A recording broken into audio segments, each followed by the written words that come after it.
Donc, je voulais vraiment commencer par présenter Marion Muller et la remercier. Alors, moi, j'ai fait la connaissance de Marion Muller-Collard au Forum européen de bioéthique, qui est un très beau moment d'échange entre, on va dire, des sachants, des experts, des gens de la société civile et le grand public sur les questions de bioéthique.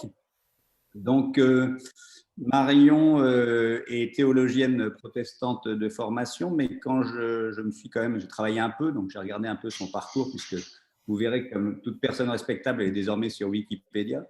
Mais au-delà de ça, j'ai découvert une chose intéressante, c'était une partie d'études spécialisées sur les études juives à Jérusalem, donc ce qui me permet de dire que ça sera bien dans l'item de cette soirée, c'est-à-dire que quand on parle de la spiritualité, ce sont les spiritualités en général, hein, dans une approche, on va dire, allez, on va lâcher le mot, hein, républicaine et collective, c'est-à-dire on n'est pas là pour parler d'une problématique d'une chapelle en particulier, mais d'un sujet qui, je pense, nous est cher et qui est complexe, qui est celui de l'appel assez permanent à la prise en charge de la spiritualité du patient dans les soins, sachant que derrière cet appel qu'on partage tous sur le papier, mais on sait qu'en pratique, c'est beaucoup plus compliqué que ça, pour plein de raisons. Donc, je ne vais pas dévoiler les propos de Marion, que je ne connais pas encore d'ailleurs, mais je parle de mon point de vue. De mon point de vue, c'est certainement un enjeu de la formation des professionnels de santé qui ne sont pas acculturés à cette dimension. La deuxième complexité qu'on a échangé avec un peu Marion lors d'un échange téléphonique, c'est de se dire que les attentes du patient, la spiritualité, y compris sur le fait religieux, ce n'est pas forcément simple de répondre à la réelle demande compte tenu de l'histoire de vie d'une personne, de la polyphonie et la polyvalence des approches en termes religieux. Moi, je vais mettre une petite note personnelle. J'ai un vieux papa de 89 ans et ça fait maintenant 2-3 ans qu'il me dit « j'arrive pas à trouver quelqu'un qui me comprend ». Et on n'est pas sur le versant psychologique, on est sur le versant d'un vrai travail spirituel. Donc, je pense qu'il y a ces difficultés à aborder. Et puis, peut-être aussi parce que vous verrez dans les panélistes qu'il y a des gens qui, dans notre région, s'intéressent à ce vrai sujet et qui interviendront pour échanger avec nous, parce que nous, on voudrait quand même mettre des séminaires de formation auprès de nos étudiants en place. Donc, peut-être qu'on pourrait avoir aussi une petite réflexion sur le type de pédagogie ou d'approche qui pourrait nous intéresser. Bon, ça, c'est des pistes qui sont personnelles, mais je sais que Marion va nous apporter plein de choses tout aussi captivantes. Donc, encore un grand merci. Je n'ai pas rajouté que Marion était membre du Comité consultatif national d'éthique pour les sciences de la vie et de la santé.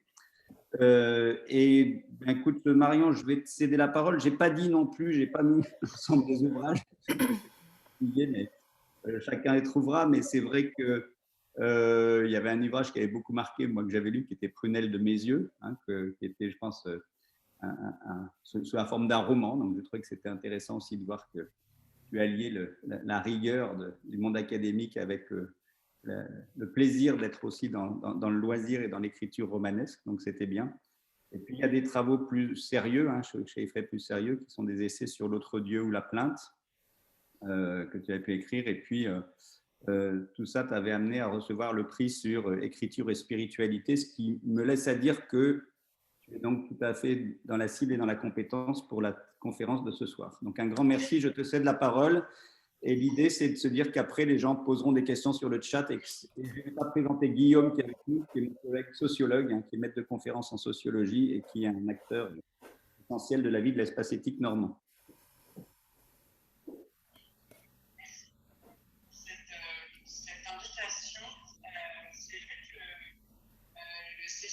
Les espaces régionaux éthiques ont eu l'occasion vraiment de développer en fait leur collaboration et en particulier pendant la crise sanitaire, et je suis heureuse que ça se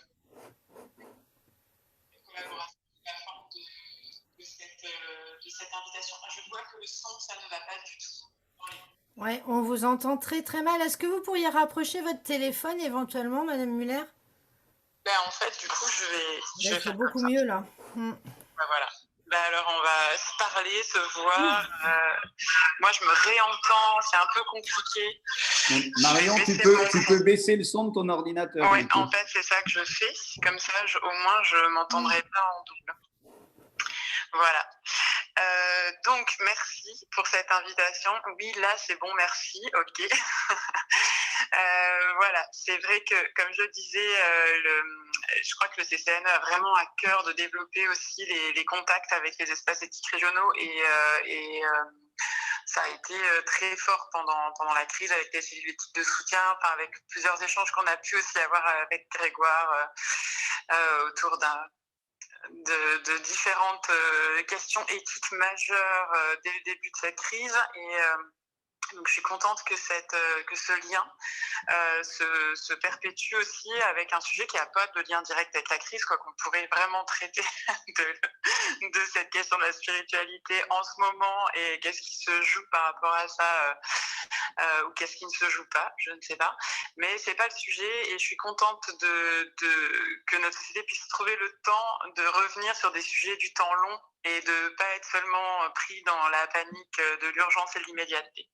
Donc merci vraiment pour cette invitation.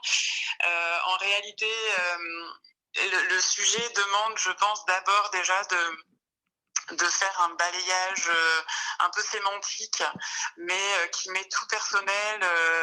Enfin voilà, je vais vous proposer des définitions pour repérer déjà comment on distingue la religion de la spiritualité, sachant que c'est vraiment quelque chose, cette question de la spiritualité et l'usage très fréquent du mot qui est fait depuis, je dirais peut-être une dizaine d'années, est déjà en soi un symptôme assez intéressant et ne veut certainement pas dire la même chose pour tout le monde. C'est devenu un peu un mot valise. Et c'est aussi de ça dont je voudrais parler avant de voir pourquoi cette question elle se pose de façon plus prégnante dans le domaine du soin, évidemment. Donc, je vous propose quelque chose, voilà.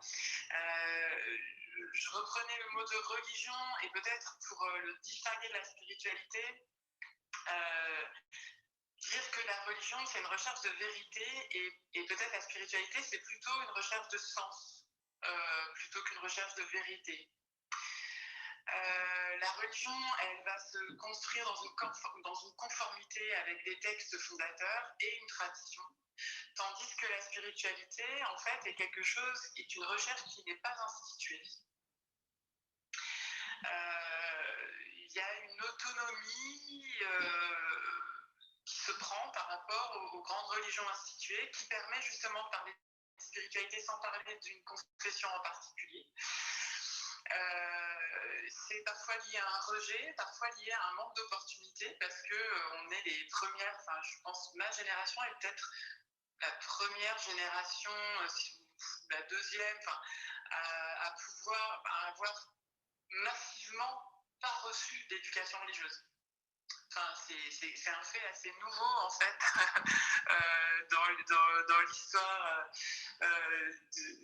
de notre pays que des générations entières et de façon plutôt majoritaire ou en tout cas assez importante ne reçoivent pas d'éducation religieuse, ce qui a été mon cas. Moi, je n'ai pas reçu d'éducation religieuse.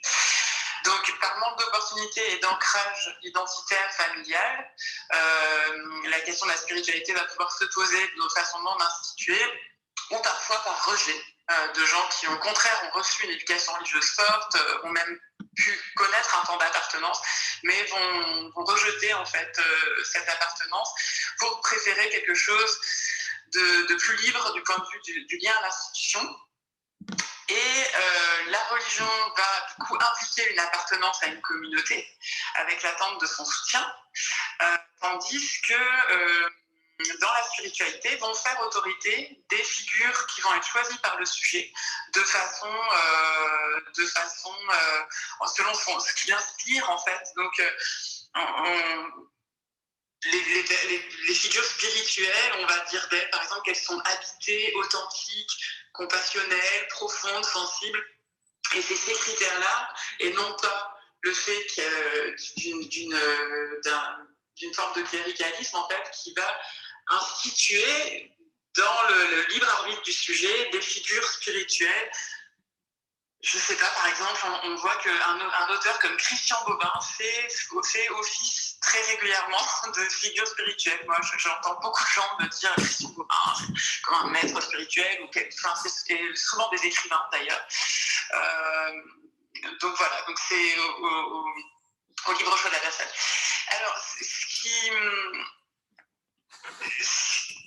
du coup, ça pose la question à la fois de la différence entre la place de la religion dans le soin dans un pays laïque et la place de la spiritualité. Il faut rappeler juste que la loi de 1905, en fait, en même temps qu'elle institue la séparation de l'Église et de l'État, elle oblige également l'État à permettre à tout citoyen d'avoir accès à la pratique de son culte lorsqu'il en est physiquement empêché, c'est-à-dire essentiellement en situation d'hospitalisation ou d'incarcération. Donc, l'obligation des aumôneries d'hôpitaux et des aumôneries de prison, elle existe dans la loi. Et donc les aumôneries sont pas sont pas un choix aléatoire en fonction des sensibilités des directeurs d'hôpitaux. Mais c'est une obligation en fait légale.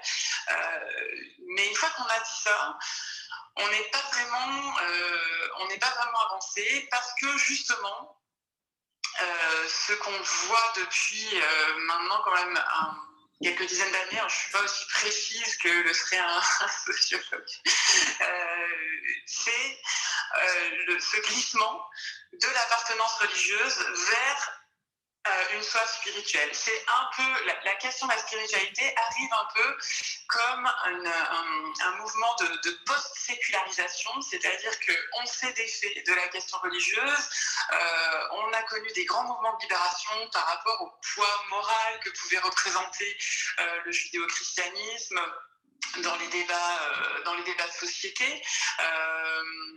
On voit cette perte d'influence, on voit cette perte de crédit fait à une autorité instituée pour des raisons religieuses. Je crois qu'à la fin de cette crise, on aura tous vu tous nos enfants, nos salons, voilà. Et du coup, ce glissement fait que les aumôneries, en fait, ne savent plus, sont à la fois là, sont à la fois un peu à contre-emploi, parce que, par exemple, moi, j'ai été aumônier d'hôpital pendant 7 ans, j'étais la pasteur officielle de la clinique dans laquelle je travaillais, parce que c'était une clinique protestante, donc j'étais la pasteur coordinatrice. Si j'avais fait des visites sur le seul critère de l'appartenance confessionnelle, c'est-à-dire si j'étais allée voir les protestants hospitalisés, j'aurais été au chômage technique de façon permanente en fait. Alors un peu moins les catholiques, mais malgré tout, en fait, rares sont les personnes qui, quand les établissements proposent en fait de remplir, cocher la case, souhaitez-vous la visite d'un aumônier, quand c'est fait dans les établissements, dans les livrets d'accueil, et la plupart du temps c'est fait, c'est-à-dire qu'il est au moins stipulé qu'une aumônerie existe et les coordonnées des aumôniers sont précisées. En fait, c'est hyper rare qu'on soit appelé. On pourrait être un aumônier pour les établissements. J'ai déjà rencontré des protestants largement, quoi. Et en même temps, il y a une vraie demande, je pense au papa de Grégoire, mais même cette génération-là ne va plus systématiquement faire le pas de dire là j'aimerais bien voir quand même le curé, voir le pasteur, voir l'imam, voir le rabbin. Enfin, c'est pas comme ça que ça se passe en réalité. En tout cas, moi c'est mon expérience de terrain. Et c'est assez intéressant, mais je pense qu'on est dans une période un peu de transition qui rend les choses difficiles. Et en discutant avec Grégoire, il me faisait aussi remarquer qu'en plus de ça, non seulement les patients ne font pas forcément la démarche d'aller appeler un aumônier, mais en plus de ça, même le personnel n'a pas forcément ce réflexe de se dire tiens là ça pourrait avoir du sens.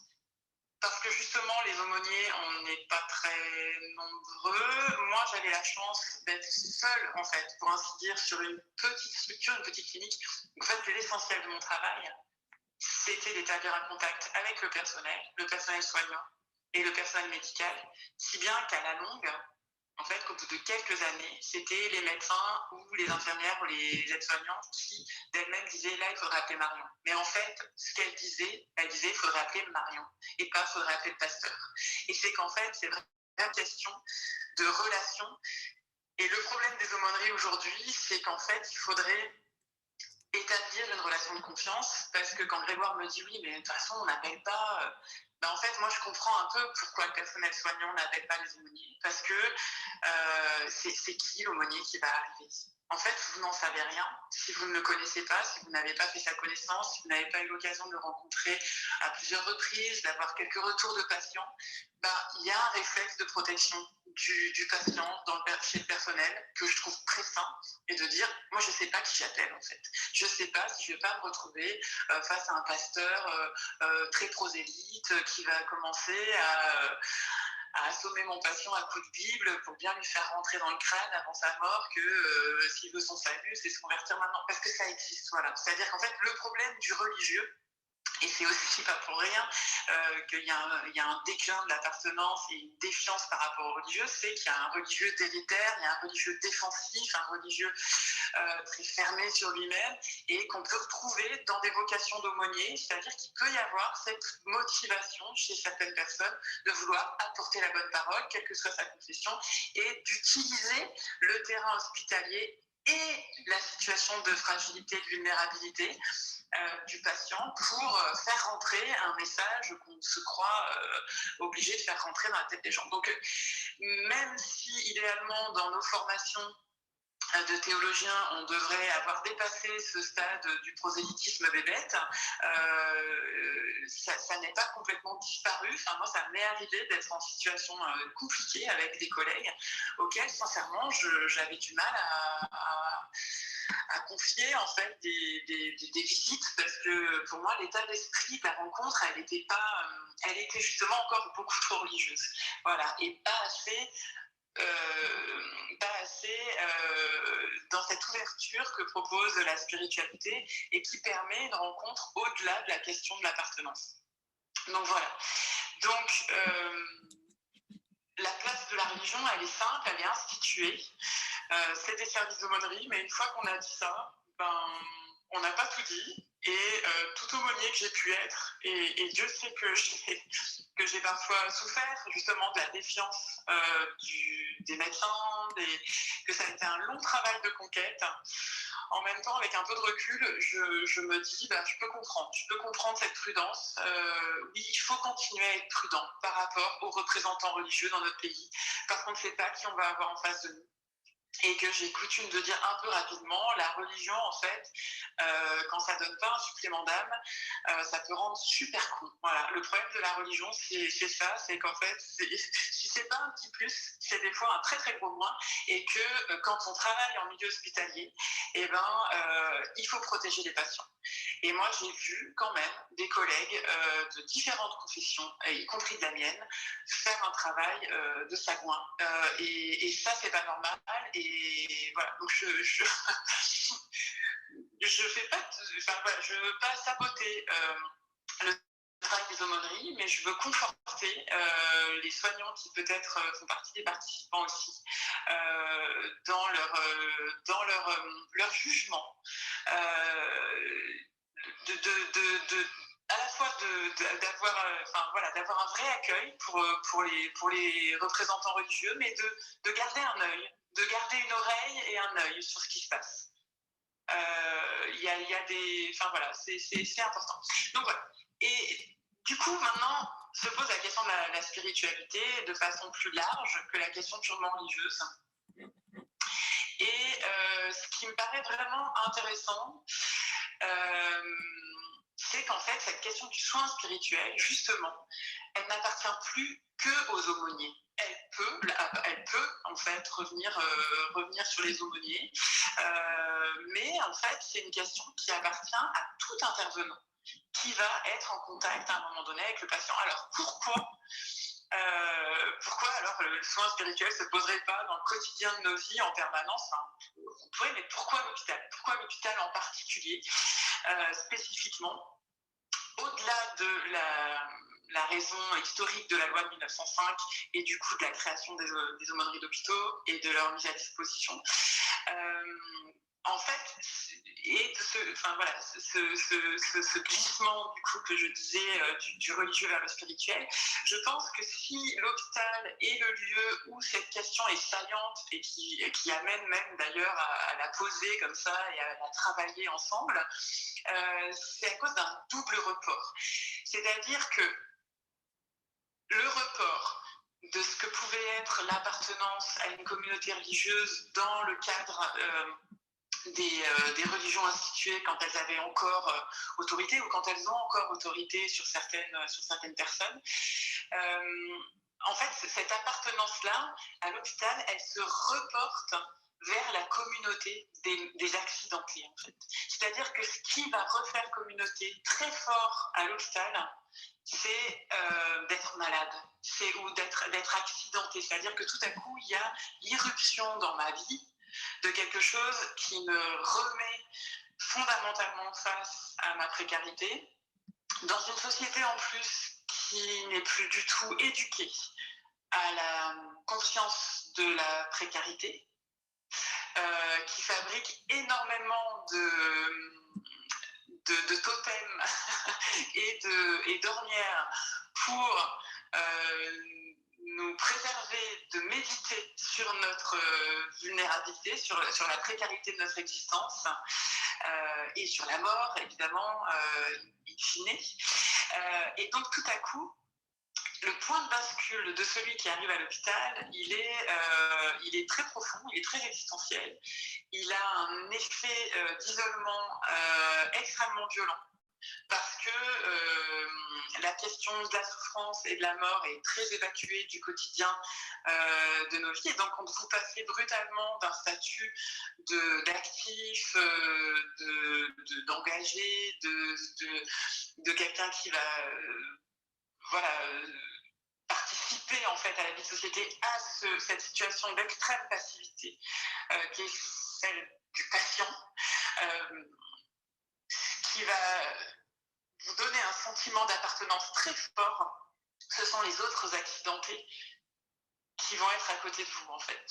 Et donc il y a ce report de l'appartenance à une communauté religieuse quand on est très croyant, ou même à une communauté familiale, ou même une communauté corporatiste vers la communauté des accidentés dans le cadre de l'hôpital. Et il y a quelque chose d'une communion, si je veux employer un mot très religieux, qui va se créer et qui va prendre le dessus sur toute autre forme d'appartenance, parce que ce soit les visites de vos familles, les visites de vos collègues, chaque visite venue de l'extérieur vous rappelle, en fait, vous renvoie à votre situation d'accidenté et vous rappelle que vous avez vécu un point de bascule et chaque visite de l'extérieur, qui est évidemment appréciée, hein, mais vous renvoie quand même à votre statut d'homme allongé, comme disait un patient avec lequel j'avais longtemps cheminé, qui m'avait offert un livre qui s'appelle L'homme allongé et qui raconte comment, en fait, tout à coup, qui matérialise cette bascule en disant, mais en fait, tout à coup, on est celui qui regarde toujours d'en dessous et il a cette envie pour dire il va falloir que je m'habitue parce qu'à présent, je ne fais plus que 80 cm de haut et tout le monde va tout le temps me regarder de haut depuis sa bonne santé. Et donc voilà, donc il y a ce report très fort du sentiment d'appartenance et finalement cette expérience de l'accident, de la brèche, de la maladie est quelque chose qui fait lien fort, où on ne se sent compris que par celui qui fait ce que c'est que ça en fait, que d'être malade, que d'avoir peur, voilà. Et donc ça, c'est le premier report. Et l'autre report, c'est que le besoin de considération qu'on va avoir dans nos vies, qu'on va ressentir par rapport à nos conjoints, par rapport à nos collègues, par rapport à nos patrons, par rapport à nos enfants, par rapport à nos voisins, il va être tout entier reporté sur les personnes qui vont nous prendre en charge en tant que patients. Et il y a un besoin de reconnaissance qui est extrêmement fort et qui est proportionné avec le sentiment de vulnérabilité qu'a créé l'irruption de la maladie de l'accident. Donc la question du soin spirituel qui va se poser ici, ça va être celle du fossé, en fait, entre les bien portants et les malades, et comment faire communauté en fait avec les personnes qu'on va visiter en tant qu'aumônier ou soigner en tant que soignant, à qui on va annoncer un diagnostic en tant que médecin, enfin voilà. Comment arriver à faire communauté avec eux par-delà ce fossé du bien portant de celui qui se tient debout par rapport à l'allongé, à celui qui est passif, celui qui boit vos paroles parce qu'il n'a que ça à boire, et, et qui a un besoin viscéral de se sentir appartenir encore à une communauté humaine. La détresse quand même spirituelle, elle est la plupart du temps liée à un sentiment d'exclusion, d'incompréhension, de bannissement, soit via un phénomène d'invisibilisation, soit via un phénomène de réification. Et ça, le sentiment de réification, il est extrêmement fort à l'hôpital. Il n'y a pas un patient qui n'exprime pas à un moment donné le sentiment qu'il est devenu un numéro, une chambre. C'est à chaque fois, et de temps en temps, du coup, c'est renvoyé au personnel soignant. Donc si moi je suis une chambre, un numéro, toi tu es une blouse blanche. Alors comment essayer de faire en sorte qu'on soit plus qu'on ne devienne pas des objets les uns pour les autres du fait de ce fossé. Et ça, pour moi, c'est vraiment ça la question du soin spirituel, mais avec cette difficulté de dire qu'est-ce qui le distingue d'un pur humanisme, en fin de compte. Et ça, c'est pas une question à laquelle il est si facile que ça de répondre. Voilà. Alors, comment on pourrait matérialiser ce soin spirituel? Moi, j'ai toujours été un petit peu embarrassée de le faire parce que c'est pas quelque chose que j'ai théorisé dans le cours de mes études. Je l'ai expérimenté dans mon apprentissage d'aumônier. En fait, c'est un métier qui s'apprend sur le tas. J'ai le sentiment que ça demande, et je ne vais pas m'attarder là-dessus parce que je vais finir là-dessus tout à l'heure, que ça demande d'abord d'être capable de prendre soin de soi. C'était quelque chose que je disais quand je faisais des formations à l'école d'aide-soignante ou d'infirmière. Je disais, travailler sa qualité de présence, c'est aussi travailler sa qualité d'absence. Il faut savoir, moi, quand j'avais des jeunes aides-soignants qui m'appelaient le week-end pour prendre des nouvelles d'un patient que j'accompagnais, je me dis, ça va pas du tout, en fait. Il faut décrocher. Nous, c'est différent, les aumôniers, parce qu'on est un peu sur du 24h sur 24. C'est un statut un peu particulier, mais je veux dire, il faut savoir aussi s'absenter, il faut savoir prendre congé, il faut savoir, et ça c'est très difficile parce que c'est un investissement, justement ça touche chacun à des endroits très profonds de soi, à ce qui se passe dans la maladie, l'attachement irrationnel qui pourrait s'expliquer peut-être à certains patients plutôt qu'à d'autres, etc. Mais en tout cas, j'ai l'impression que cette capacité de prendre soin spirituellement de la personne qu'on rencontre, elle demande déjà d'être assez bien dans ses baskets. Et ça me rappelle, j'ai une amie pasteur qui me disait qu'elle est en train de bâtir un groupe de parole autour de la mort avec des jeunes de 20 ans. Elle fait de la pastorale jeunesse. Et elle me disait, c'est rigolo, ils sont venus me voir, ils étaient un groupe de 5-6 et ils m'ont dit, on veut parler de la mort. Et elle me dit, ça m'est jamais arrivé, ils m'ont jamais fait ça. Et elle dit, je sais pas, vous n'avez pas la possibilité d'en parler autour de vous, vos parents, ou je sais pas. Et ils ont répondu, non, on veut parler de la mort avec quelqu'un qui n'en a pas peur. Et ça, pour moi, l'essence même du soin spirituel, elle ne peut se faire que quand l'autre est à l'aise, en fait. C'est-à-dire ne pas avoir peur. J'ai l'impression qu'en fait, pour moi, l'essentiel de mon métier, c'était ne pas avoir peur de la maladie, ne pas avoir peur de ce que l'autre allait me dire, ne pas avoir peur de mes émotions. Devant ce que l'autre allait me dire. Moi, ça m'est arrivé de pleurer. Au début, je pensais que c'était une énorme faute professionnelle. En fait, je croyais qu'il fallait surtout pas faire ça. Et heureusement, j'avais une superviseure qui me disait, non, c'est pas très grave. Puis il y a une forme d'offrande aussi à ça. Il y a une forme d'offrande dans les larmes. Et du coup, de ne pas avoir peur de se situer sur des terrains de rencontres qui sont hyper rares, en fin de compte, dans le quotidien de nos vies, qui sont évidemment très loin du small talk, et qui viennent en fait s'enraciner dans des questions vertigineuses. Et il faut aimer un peu le vertige, quoi. Il ne faut pas avoir trop peur du vertige. Donc voilà, et ça pour moi, c'est pour ça que ça relève plus plutôt d'un savoir-être que d'un véritable savoir-faire. Alors après, il y a des cultures par rapport à cette question du soin spirituel et pour avoir fait beaucoup de formations avec des collègues aumôniers suisses, on a eu des grandes discussions sur la façon dont ils se présentaient. Alors du coup, par exemple, au CHUV de Lausanne, où les aumôneries sont extrêmement présentes, actives, très intégrées dans l'équipe de soins, en fait, ils revendiquent vraiment la question du soin spirituel comme un soin à part entière. Moi, pour moi, c'est une question ouverte. Est-ce que c'est un soin? Est-ce que c'est autre chose? Est-ce que c'est un humanisme? Est-ce que c'est une disponibilité? Est-ce que c'est je pense qu'on peut... les participants ont certainement aussi des choses à dire par rapport à ça. Pour moi, ça reste une question ouverte. Et eux se présentent en fait sur leur badge comme accompagnateurs spirituels. Tandis qu'en France, on a encore cette culture de garder nos confessions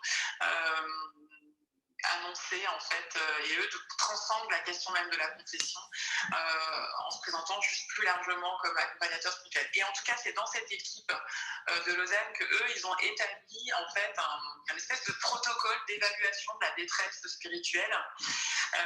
Selon 3 critères, ils redéfinissent en fait la question du soin spirituel avec 3 axes.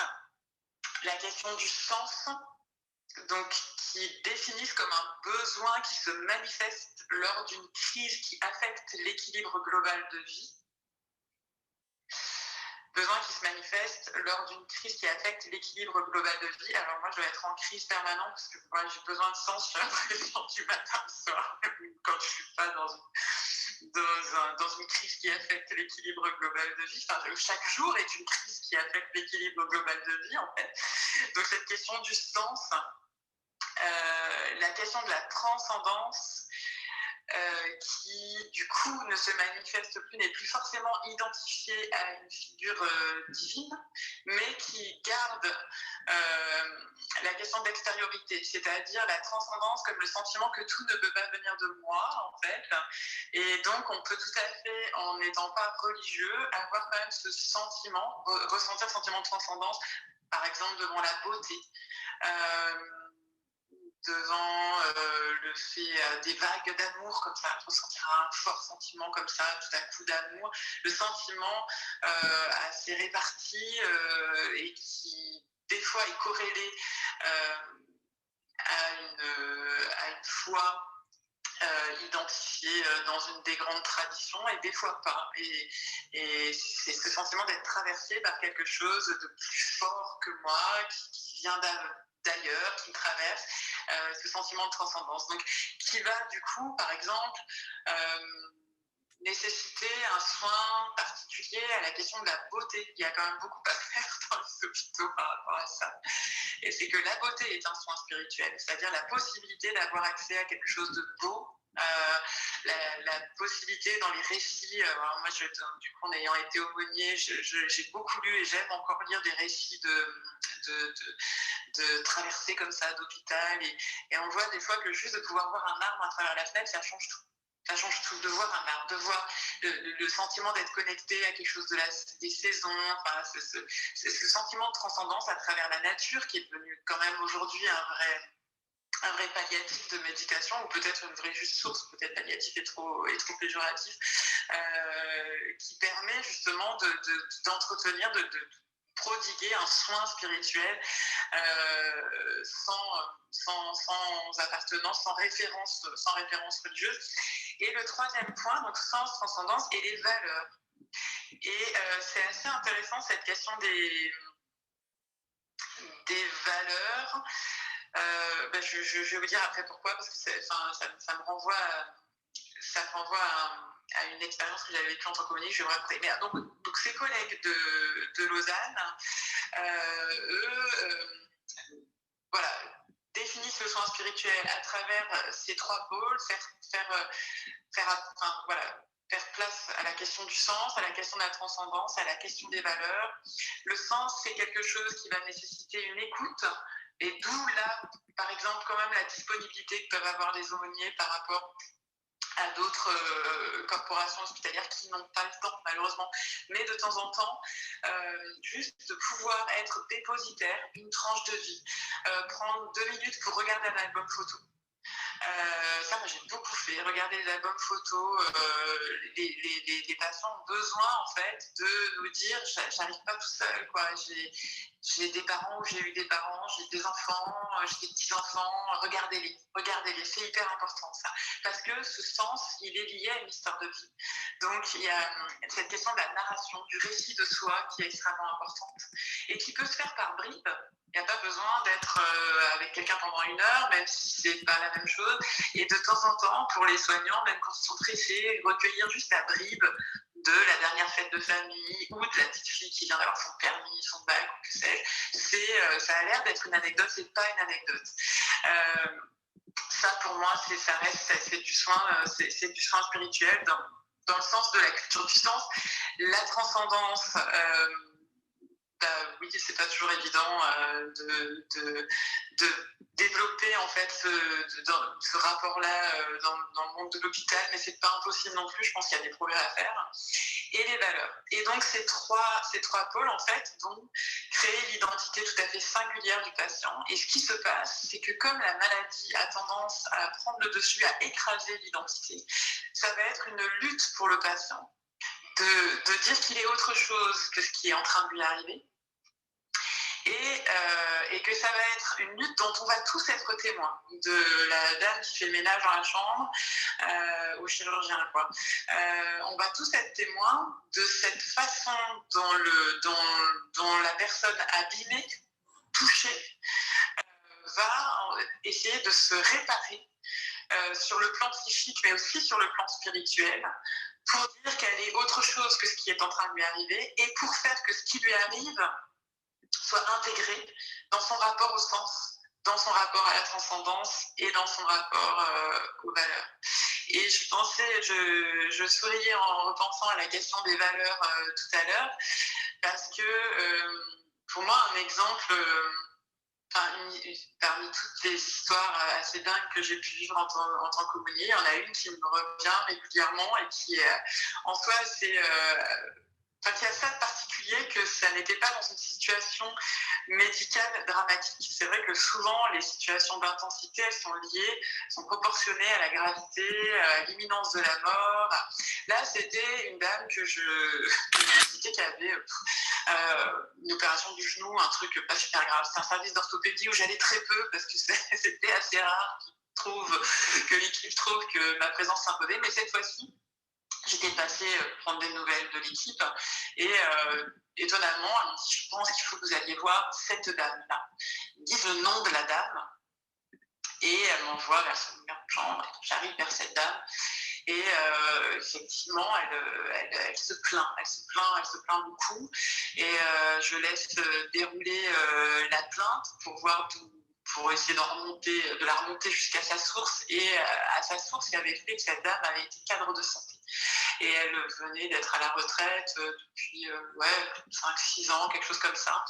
Et elle était en train de vivre une hospitalisation qui lui donnait le sentiment que tout le sens qu'elle avait donné à sa vie et tout ce qu'avaient été ses valeurs en tant que cadre de santé ne donnait pas lieu à une transmission, était en train de s'effondrer. Et que l'hôpital dans lequel elle était là ne lui renvoyait pas, ne lui restituait pas ce qu'elle avait investi, elle, dans ce métier. Et du coup, elle me disait, je suis qu'un numéro. Je suis qu'un numéro, je suis qu'un numéro. C'est une plainte qui revient très très souvent chez les patients, je suis un numéro. Et donc, je l'écoute longuement. Elle me dit, je suis sûre qu'elles ne savent même pas comment je m'appelle, qu'elles ne savent même pas que j'ai été moi aussi à leur place. On voit ce point de bascule, hein, comme je disais, cette façon d'être de l'autre côté, en fait. Ça, c'est terrible quand on a été soi-même, en plus, investi dans le milieu hospitalier.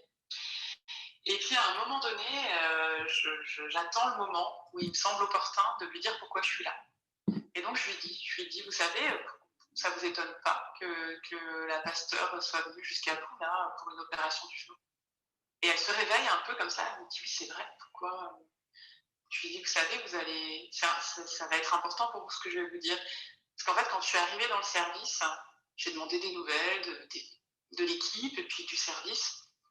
Et puis en fait, l'équipe m'a dit, vous devriez aller voir Madame Untel en vous appelant par votre nom, parce qu'elles avaient senti que vous étiez malheureuse et que peut-être vous avez besoin de parler avec quelqu'un. Et alors là, elle s'est effondrée en larmes. Et tout à coup, elle a été restituée.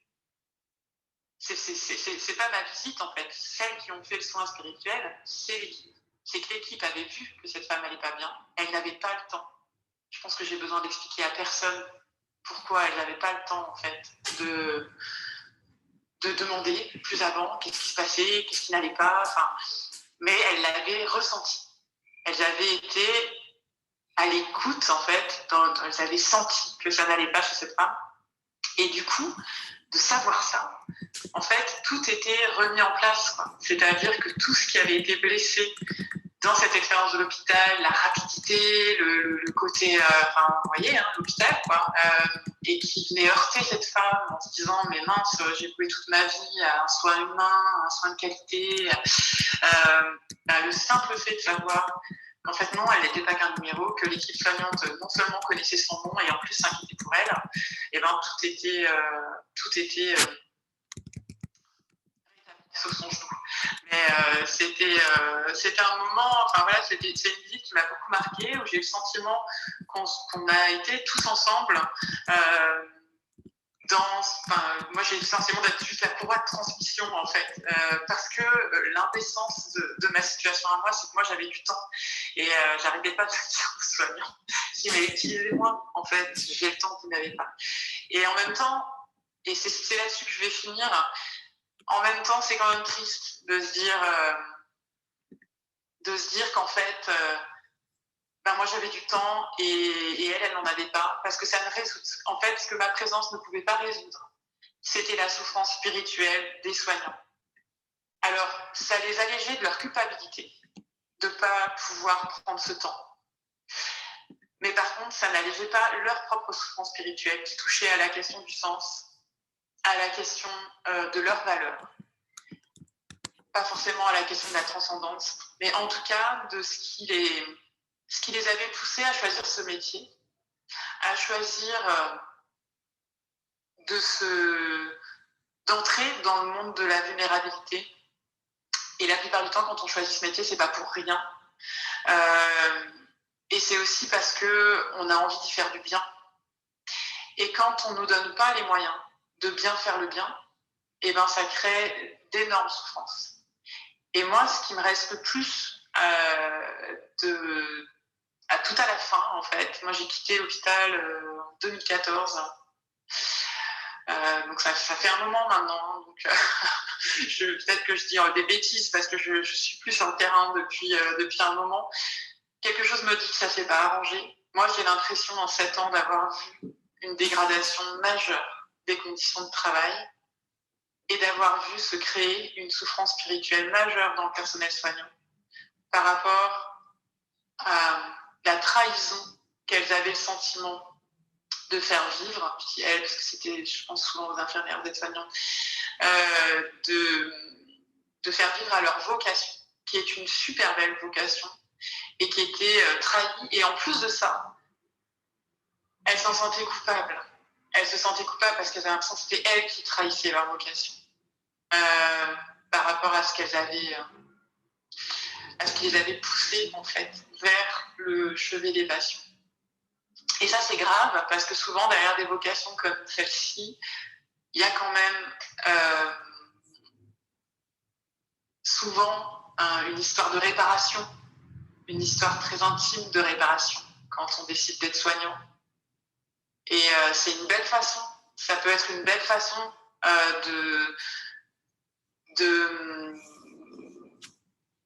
d'avancer avec ses propres blessures, avec ce qu'on a eu le sentiment de ne pas arriver à réparer dans nos vies et de déporter nos échecs vers le soin d'autres peut-être. Et quand on se prend un mur en fait sur ce chemin de la réparation, sur ce chemin du soin, c'est quand même hyper grave. Donc je veux juste finir avec ça, c'est que la question du soin spirituel, elle demande que les personnes qui travaillent à l'hôpital elle puisse déjà prendre soin d'elle-même, elle puisse déjà développer cette part pour elle-même, en fait. Qu'est-ce que ça veut dire la spiritualité pour elle? Qu'est-ce que ça veut dire? Qu'est-ce que c'est leur valeur? Qu'est-ce que c'est le sens de leur vocation? Et qu'elle puisse trouver un moyen d'épanouir tout ça dans le lieu de l'hôpital. J'ai des gros doutes pour ce qui est de la situation d'aujourd'hui. Je ne parle même pas de la crise, hein, évidemment, mais je doute que ce soit beaucoup arrangé depuis que j'ai moi-même quitté l'hôpital. Donc voilà, merci pour votre écoute. Et maintenant, je vous laisse parler, c'est moi qui vous écoute. Merci Marion. Alors, j'étais en train d'écrire sur le chat qu'il fallait que les gens n'hésitent pas à nous poser des questions pour qu'on les relaye et qu'on puisse prendre un temps de débat entre nous. Je me fais une petite boutade technique. J'ai un de mes collègues qui me dit qu'il faut que je ferme mon micro pour qu'on n'entende pas mon clavier, mais si je ferme mon micro, les gens t'auraient pas entendu. Mais c'est parce que on est dans les complexités techniques.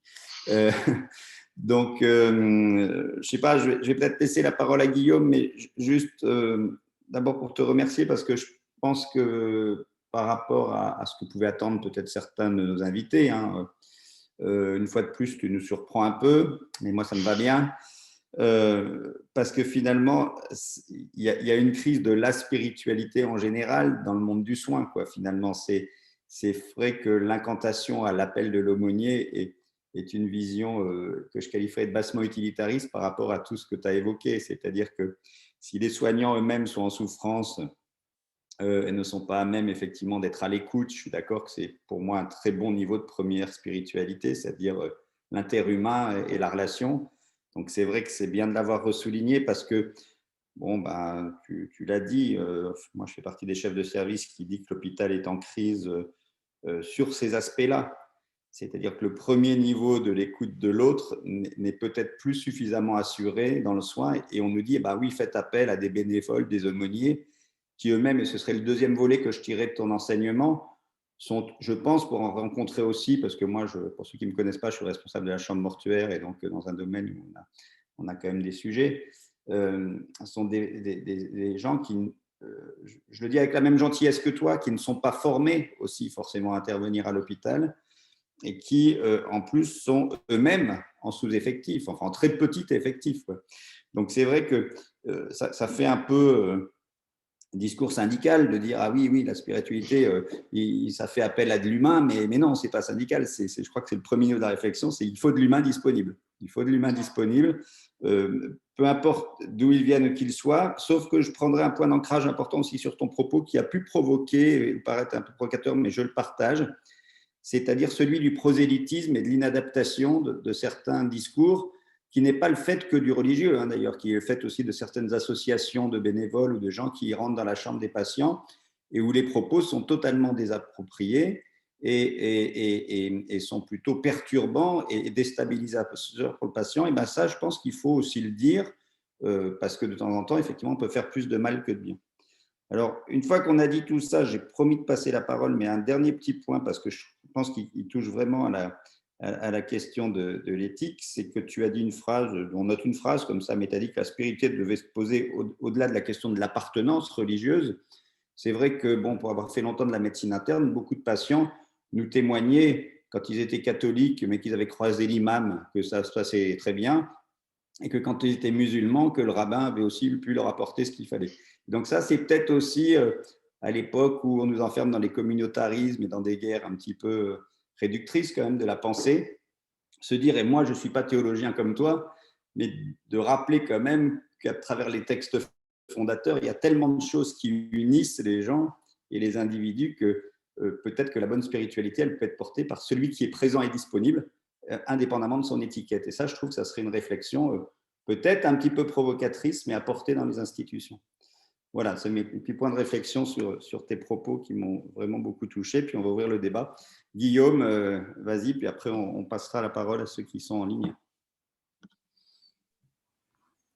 Oui, merci. Et merci beaucoup, Marion, pour votre intervention et à la fois votre franc-parler et puis la pertinence de vos questionnements, finalement, par rapport à votre expérience. C'est vrai que finalement, bon, le temps humain disponible, c'est rare de nos jours et la tâche est lourde finalement pour des gens comme vous, pour les aumôniers dans les institutions médicales ou médico-sociales. d'avoir un peu la mission de recueillir, d'être à l'écoute de cette souffrance, d'essayer de venir en aide aux patients vulnérables, parce que finalement, bah, c'est toujours un peu le problème quand on a des acteurs comme ça, c'est qu'on peut aussi avoir tendance à se reporter dessus finalement, hein, pour les autres acteurs du monde médical ou médico-social, se dire, bah, tiens, là, il faut appeler l'aumônier, et finalement à déléguer, hein, d'une certaine manière, ce qui, comme vous l'avez dit très bien, devrait pas être que la seule tâche ou la seule charge des aumôniers, c'est-à-dire de cette question du soin spirituel. Tout le monde pourrait en prendre sa part, je dirais, hein, pourrait avoir une sorte de responsabilité partagée dans la prise en charge de ce soin spirituel. Et les conditions actuelles, bah, comme vous l'avez dit aussi, euh, dans lesquelles travaillent les soignants ne permettent pas forcément cette répartition, on pourrait dire, plus équitable et plus humaine de ce soin spirituel. Et donc, de ce point de vue-là, c'est effectivement, je pense, très compliqué. Et puis, il y a toujours le fait aussi, alors certes, les patients sont vulnérables, et en même temps, la vulnérabilité, bah, on l'aperçoit mieux quand on y est soi-même confronté, par un accident de la vie, etc. Mais la vulnérabilité, c'est toujours celle des autres, quelque part. Et on ne se sent pas forcément concerné. Et quand on est soignant aussi, bah, la vulnérabilité, on la voit plutôt chez les malades que chez soi-même ou chez ses collègues soignants. Elle n'est pas non plus une co-vulnérabilité ou une vulnérabilité forcément partagée. Et je crois que dans ce que vous avez dit aussi, la question de la peur de la mort, il faut trouver effectivement la capacité de parler de ces choses-là avec des gens qui n'ont pas peur de la mort. Et je ne suis pas sûr, au fond, que les soignants soient les personnes qui aient le moins peur de la mort. Je sais pas, on me dit, je vois que ma connexion est instable, donc j'espère que ça ne bug pas. Mais voilà, je pense que finalement, les soignants, et notamment les médecins, on leur enseigne à combattre la mort, à guérir la maladie, etc. Et je ne suis pas sûr qu'ils soient très à l'aise, à part peut-être certains services de médecine palliative où ils sont plus formés, plus confrontés à ça. Mais dans une globalité, je ne suis pas certain qu'ils soient très à l'aise avec cette question de la mort, de la fin de vie, de la souffrance spirituelle, etc. Et il me semble aussi, moi ça m'a fait penser vos réflexions aussi aux travaux par exemple, quelqu'un comme Joan Tronto sur les éthiques du care, hein, parce que aussi une capacité, comme vous l'avez dit, c'est d'abord aussi d'être à l'écoute et de reconnaître, hein, quels sont les besoins des patients. Pour pouvoir déjà envisager de pouvoir apporter une réponse, une aide, un accompagnement, il faut déjà vraiment être disponible et à l'écoute de la reconnaissance de ces besoins. Et là encore, c'est quelque chose qui demande beaucoup d'attention, beaucoup d'empathie et du temps, évidemment. Et je terminerai pour laisser la parole aux autres participants, mais sur la question que vous avez soulevée de la communauté de malades, alors effectivement, alors paradoxalement, moi j'ai pas mal travaillé aussi sur des patients, enfin dans un autre registre, mais sur les patients atteints de cancer, etc. Et souvent les patients disent, mais moi j'ai pas envie de voir les associations de malades ou de rencontrer ces gens qui pourraient m'apprendre quelque chose de leur expérience. Et il y a souvent une sorte de rejet un petit peu, enfin voilà, c'est pas systématique, hein, ce recours aux autres malades, même s'ils ont la même maladie. Et ça pose une question fondamentale que vous avez soulevée, c'est celle de comment on peut partager finalement cette expérience de la maladie. Est-ce que quand on n'est pas soi-même malade, quand on n'est pas soi-même confronté à cette situation, est-ce qu'on peut comprendre l'autre vulnérable? Est-ce qu'on peut comprendre l'autre malade? Et donc, est-ce qu'on peut finalement partager cette expérience? Et ça me rappelle un propos qu'avait tenu un ancien dissident soviétique qui avait passé 25 ans dans les camps soviétiques et qui avait écrit, Varlam Chalamov, et qui disait « L'expérience des camps ne sert à rien parce qu'elle finalement, elle n'est utile que dans un camp. » Donc, à quoi bon partager cette expérience puisque l'idée, c'est qu'elle soit utile à personne, finalement, puisqu'elle n'est utile que dans les camps. Et donc, c'est un peu la même question qui se pose avec l'expérience de la maladie, finalement. Est-ce qu'on peut partager cette expérience? Et à quoi sert de partager cette expérience finalement, hein, aux autres? Alors, je pense que de ce point de vue-là, comme le disait Grégoire, vous écrivez des romans, mais le roman est aussi une façon, je crois, par la fiction, hein, de partager une expérience qui est très forte et qui permet de faire passer plein de choses, peut-être plus que même si enfin, les conférences, c'est bien, les travaux plus académiques, hein, disent aussi des choses, mais je pense que la force du roman et de la fiction, c'est vraiment peut-être d'arriver peut-être à faire mieux passer cette question du sens, hein, que vous souleviez également. Ouais, je m'arrête là, merci beaucoup. Alors Marion, une petite remarque aux remarques de Guillaume. Oui, merci beaucoup. Oui, alors effectivement, j'ai un peu sauté une marche en présupposant qu'il puisse y avoir que cette communion en fait, des accidentés, des dépouillés, pouvait en fait se matérialiser à travers des échanges. Et en réalité, je rejoins tout à fait, pas du tout. Les malades ne parlent pas entre eux. Quand ils parlent entre eux, c'est de tout sauf de ça. Mon père, il est en radiothérapie en ce moment. Alors, ils sont copains comme tout, mais personne ne sait ce qu'a l'autre. Et ils parlent de la météo, du match de foot, de tout ça. C'est du coup une communion qui a pas de bénéfice, qui en fait se trouve pas. C'est-à-dire qu'en fait, on sent bien qu'on ne pourrait être compris que par celui qui serait à notre place. Et en même temps, on veut surtout pas élargir cette place, quoi. C'est une communion impossible, pour ainsi dire. Mais ça me fait penser au fait que j'avais une de mes collègues qui suite à un accident de voiture, était paralysée, donc en fauteuil roulant. Et elle était aumônier en soins palliatifs. Et lors d'une conférence qu'on donnait ensemble, quelqu'un lui avait demandé si elle avait l'impression d'être une, entre guillemets, meilleure aumônier parce qu'elle-même savait ce que c'était en fait que d'être touchée dans son corps. Et alors évidemment, la question n'est pas de savoir qu'elle était meilleure aumônier, mais en réalité, effectivement, le contact s'établissait beaucoup plus vite entre elle et les patients. D'abord parce qu'elle n'arrivait pas debout. Et ça, moi, je crois quand même beaucoup que en fait, cette question de la stature, en fait, il y a une c'est hyper unilatéral la relation. Enfin, c'est un truc complètement déséquilibré. Il n'y a pas de relation plus déséquilibrée que celle de rentrer debout, bien portant dans une chambre face à quelqu'un qui en plus du coup se retrouve dans une situation d'intimité.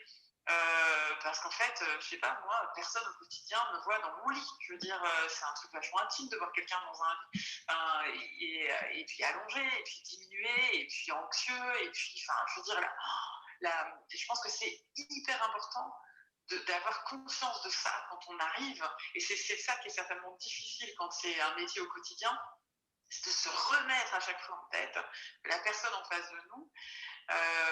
Tout ce qu'on va dire, faire, la façon dont on va se mouvoir dans la pièce, la façon dont on va dire bonjour, ça a l'impact puissance 1000 par rapport à si vous l'aviez croisé dans la rue. Il faut considérer qu'effectivement il y a une situation d'hypersensibilité qui se crée et effectivement une situation d'isolement parce que quelque part souvent dans les récits de soi, hein, ça commence comme ça. Oui, mais personne ne peut comprendre ce que je suis en train. Personne ne peut comprendre, personne ne comprend. Donc effectivement, vous avez raison, c'est une communion loupée en plus de ça. C'est une communion loupée, impossible, inaccessible. Donc c'est un isolement, mais ça crée quand même une communauté de mon point de vue en fait, pas du point de vue, pas vraiment du point de vue, vous avez raison, pas vraiment du point de vue du patient. Et sur la question de la peur de la mort, ça dépend ce qu'on en fait de la peur de la mort. C'est compliqué d'être aumônier de la peur de la mort. Après, on n'est pas constant non plus. Je veux dire, on vit aussi des trucs perso. On se désentraîne aussi. Moi, je me rends compte que mon mari se moque de moi, il dit pasteur un jour, pasteur toujours, parce que du coup, même si je suis plus sur le terrain, en fait, parce que je suis essentiellement écrivain aujourd'hui, c'est mon activité principale, en fait, dès qu'il y a quelqu'un qui est hyper malade, qui va mourir ou qui est mort, c'est quand même moi qu'on appelle dans le village. Donc, voilà. Et je me rends compte que je suis un peu déshabituée. Le fait que ça s'espace, en fait, fait que je suis redevenue. J'ai le cuir qui s'est refait, en fait. J'ai la peau qui s'est refait et j'ai plus cette porosité, cette façon facile d'aller de la mort à la vie, de fermer les yeux de quelqu'un littéralement et ensuite de rentrer et de préparer coquillettes de jambon pour mes enfants. Enfin, ça se perd, ça. Déjà, alors c'est un truc qui se perd.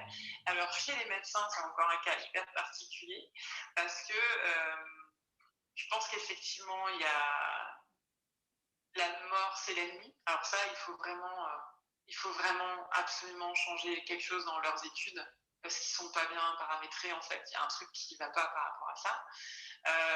Et ça, beaucoup de gens le disent depuis longtemps. Effectivement, exception de fait des soins palliatifs, qui sont d'ailleurs vraiment, je pense, les seules unités de soins où je pense que c'est les unités de soins où il y a le moins de maltraitance en fait institutionnelle par rapport au personnel soignant. Je pense que si on fait un burn-out, il faut aller en soins palliatifs, bizarrement. C'est certainement la meilleure chance de se retrouver parce que tout à coup, justement, le sens, les valeurs, etc., par rapport juste à la charge en fait, numérique de patients par soignant, en fait, elle permet de rentrer dans la discussion, de feuilleter l'album, c'est pas du tout les mêmes conditions de travail. Et qu'en fait, c'est moins douloureux peut-être d'être dans des unités où il y a beaucoup de morts, mais beaucoup de vie avant la mort, que des unités plus anecdotiques sur le plan du destin du patient qu'on a en face de nous, mais où on a l'impression de faire défaut à nos bases humaines, quoi, à nos devoirs humains de base. Mais la peur de la mort, c'est drôle. Moi, j'ai vu du pire. J'ai pas vu de médecin qui n'avait pas peur de la mort dans mon expérience. C'était une clinique où on mourait pas beaucoup aussi. Il faut dire, c'était pas. Justement, il n'y avait pas d'unité de soins palliatifs. Mais alors, du coup, quand ça mourait, c'était la catastrophe. Quand il y avait un mort, mais c'était. Oh, il savait plus quoi faire. Il savait pas s'il fallait fermer les chambres.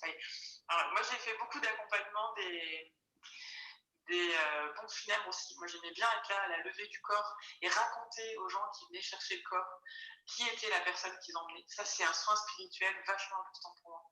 Et alors, ça les embarrassait vachement quand j'étais là, ils sortaient la housse, etc. Ils disaient, voilà, Minette, j'étais jeune en plus, donc j'avais l'air d'être un peu fragile, je sais pas.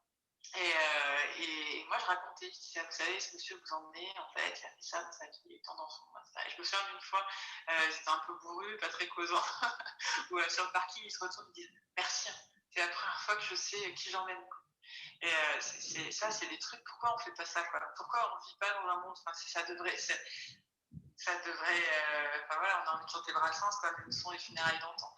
Et où on se connaît, on sait qui meurt, on sait qui on emmène, on sait le gars qui fait le cercueil, il sait qui est-ce qui va être dedans, quoi. C'est un truc qui nous manque énormément, je pense qui a des effets en chaîne délétères à plus d'un titre. Mais voilà, et je me souviens de médecins qui alors allaient carrément de la faute professionnelle, c'est-à-dire tout à coup incapables d'aller annoncer qu'ils avaient, je me souviens d'un chirurgien, incapable d'annoncer qu'il avait loupé l'intervention et que c'était fini en fait, qu'à partir de là on pouvait dire soins palliatifs. Et donc pendant 48 heures, pas de visite, pas de levée du jeûne post-opératoire, fond du couloir, plus de visite. Moi je suis arrivée à une femme qui depuis 48 heures avait vu personne après son intervention et me demandait d'être euthanasiée. Quand je lui ai demandé qu'est-ce qui lui permettrait d'en rendre envisageable les 5 minutes qui viennent, parce que quand quelqu'un demande à mourir, moi je prends les choses par 5 minutes en fait. Donc qu'est-ce qui vous rendrait supportable les 5 minutes qui viennent, c'était de manger une biscotte. Ça foulait le boulin. On est en France, on est au 21e siècle, il y a des gens qui en sont à pleurer pendant 48 heures seuls dans leur chambre et à dire que s'ils avaient une biscotte, ils pourraient envisager d'avoir un peu moins envie de mourir. C'est un truc de fou, quoi. Donc ça, c'est hyper grave, ça existe. J'espère que c'est un cas extrême. Mais l'autre cas extrême, dans l'autre sens, c'était un médecin qui était devenu ami, gastro-entérologue, et qui sort d'une chambre en pleurs, quoi. Il me dit, ah non, mais moi, Marine, je suis désolée, moi, mes patients, je les perds pas normalement. Donc tu sais quoi, là maintenant, c'est toi qui vas prendre le relais. Tu vas y aller à ma place. Moi, je peux plus. Moi, de toute façon, médicalement, je peux rien à faire. Je l'ai dit. Maintenant, si je reste à côté, je vais pleurer, c'est tout ce que je vais savoir faire. Donc, et ça, c'est vachement beau, le passage de relais aussi. quelqu'un a mis dans le chat, peu que j'arrive à lire les messages, le mot de fraternité. C'est le mot qui a fait défaut à toute mon intervention, alors que c'est le bon mot, la fraternité. Évidemment, merci à la personne qui me l'amène sur un plateau, évidemment. Et cette fraternité, c'est aussi savoir faire un passage de relais entre nous, pouvoir dire ça, moi, c'est pas. Un médecin qui a peur de la mort et qui est capable de dire j'ai peur de la mort, s'il te plaît, vas-y à ma place. Pour moi, on est au top en fait. Le problème, c'est de faire semblant, c'est d'esquiver, et du coup, là, en plus de ça, on rend service aussi aux patients en brisant ce fossé de la vulnérabilité, c'est-à-dire lui dire, mais en fait, votre vulnérabilité, c'est aussi la mienne. Et ouais, il y a un effet miroir de fou entre nous en fait. Et ça, je ne sais pas si j'arrive à le vivre, mais je peux vous envoyer quelqu'un qui peut arriver à le vivre. Et moi, ce que j'avais à faire auprès de vous, je l'ai fait. C'est très beau de pouvoir dire ça à quelqu'un. Pourquoi on ne peut pas se parler comme ça, en fait? C'est pas grave. En plus de ça, alors les patients, il ne faut pas se foutre de leur gueule, hein, parce que je disais qu'il y a cette hypersensibilité voilà, de la façon dont on arrive. Il y a l'hypersensibilité aussi à la vérité. Moi, ce que je ressentais, c'est que j'avais intérêt à être vachement vrai, quoi, en fait. Et même en unité d'Alzheimer, hein, je me souviens que si je jouais un peu trop à la Pasteur, là, alors que le cœur n'y était pas, les contacts, ils se perdent tout de suite. Hein. Si on commence à jouer un personnage, les gens, ils sont en plein dans leur vérité, là. Donc, c'est pas pour que nous, on vienne faire les marioles, hein. C'est pas le sujet. Mais c'est dur, c'est vachement dur. Et juste pour finir, parce que sinon, du coup, je suis désolée à la fin de ma personne. Enfin, c'est que moi, ce qui me posait vachement question, c'est que moi, j'étais supervisée. J'étais obligée, en tant qu'aumônier, d'avoir une supervision mensuelle que je finançais en partie. La moitié, c'était mon église qui l'a payée, et l'autre moitié, c'était moi. Et j'étais tenue de prendre sur mon temps perso et sur mon argent perso le temps pour pas faire trop de dégâts dans mon boulot, pas me faire trop mal à moi et pas faire mal aux gens que je rencontrais. Mais c'était un travail incroyable en fait, les supervisions. Moi je m'en suis pris plein la gueule hein, et en même temps ça m'a sauvée. Et je pense que ça m'a évité de faire des grosses boulettes. Et ça me posait vraiment question par rapport à ceux qui étaient... Enfin voilà, quand je partais en supervision, je me disais mais quel luxe hein. Alors que je voyais les infirmières, les aides-soignantes, les médecins qui prenaient jamais ce temps-là en fait.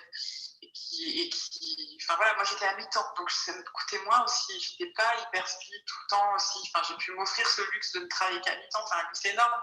Et du coup, enfin voilà.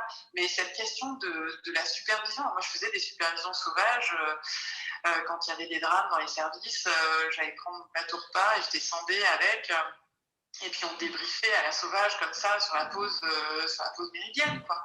Mais enfin, est-ce que une fois les directions d'hôpital pourraient se dire qu'en fait c'est pas de l'argent perdu et c'est pas du temps perdu d'offrir ce genre de temps-là à leur personnel, que c'est du temps gagné en fait à la fin, qu'il faut raisonner en termes d'efficacité, même si c'est vraiment pas long par lequel j'aborde la vie, mais je peux comprendre que pour certains c'est important.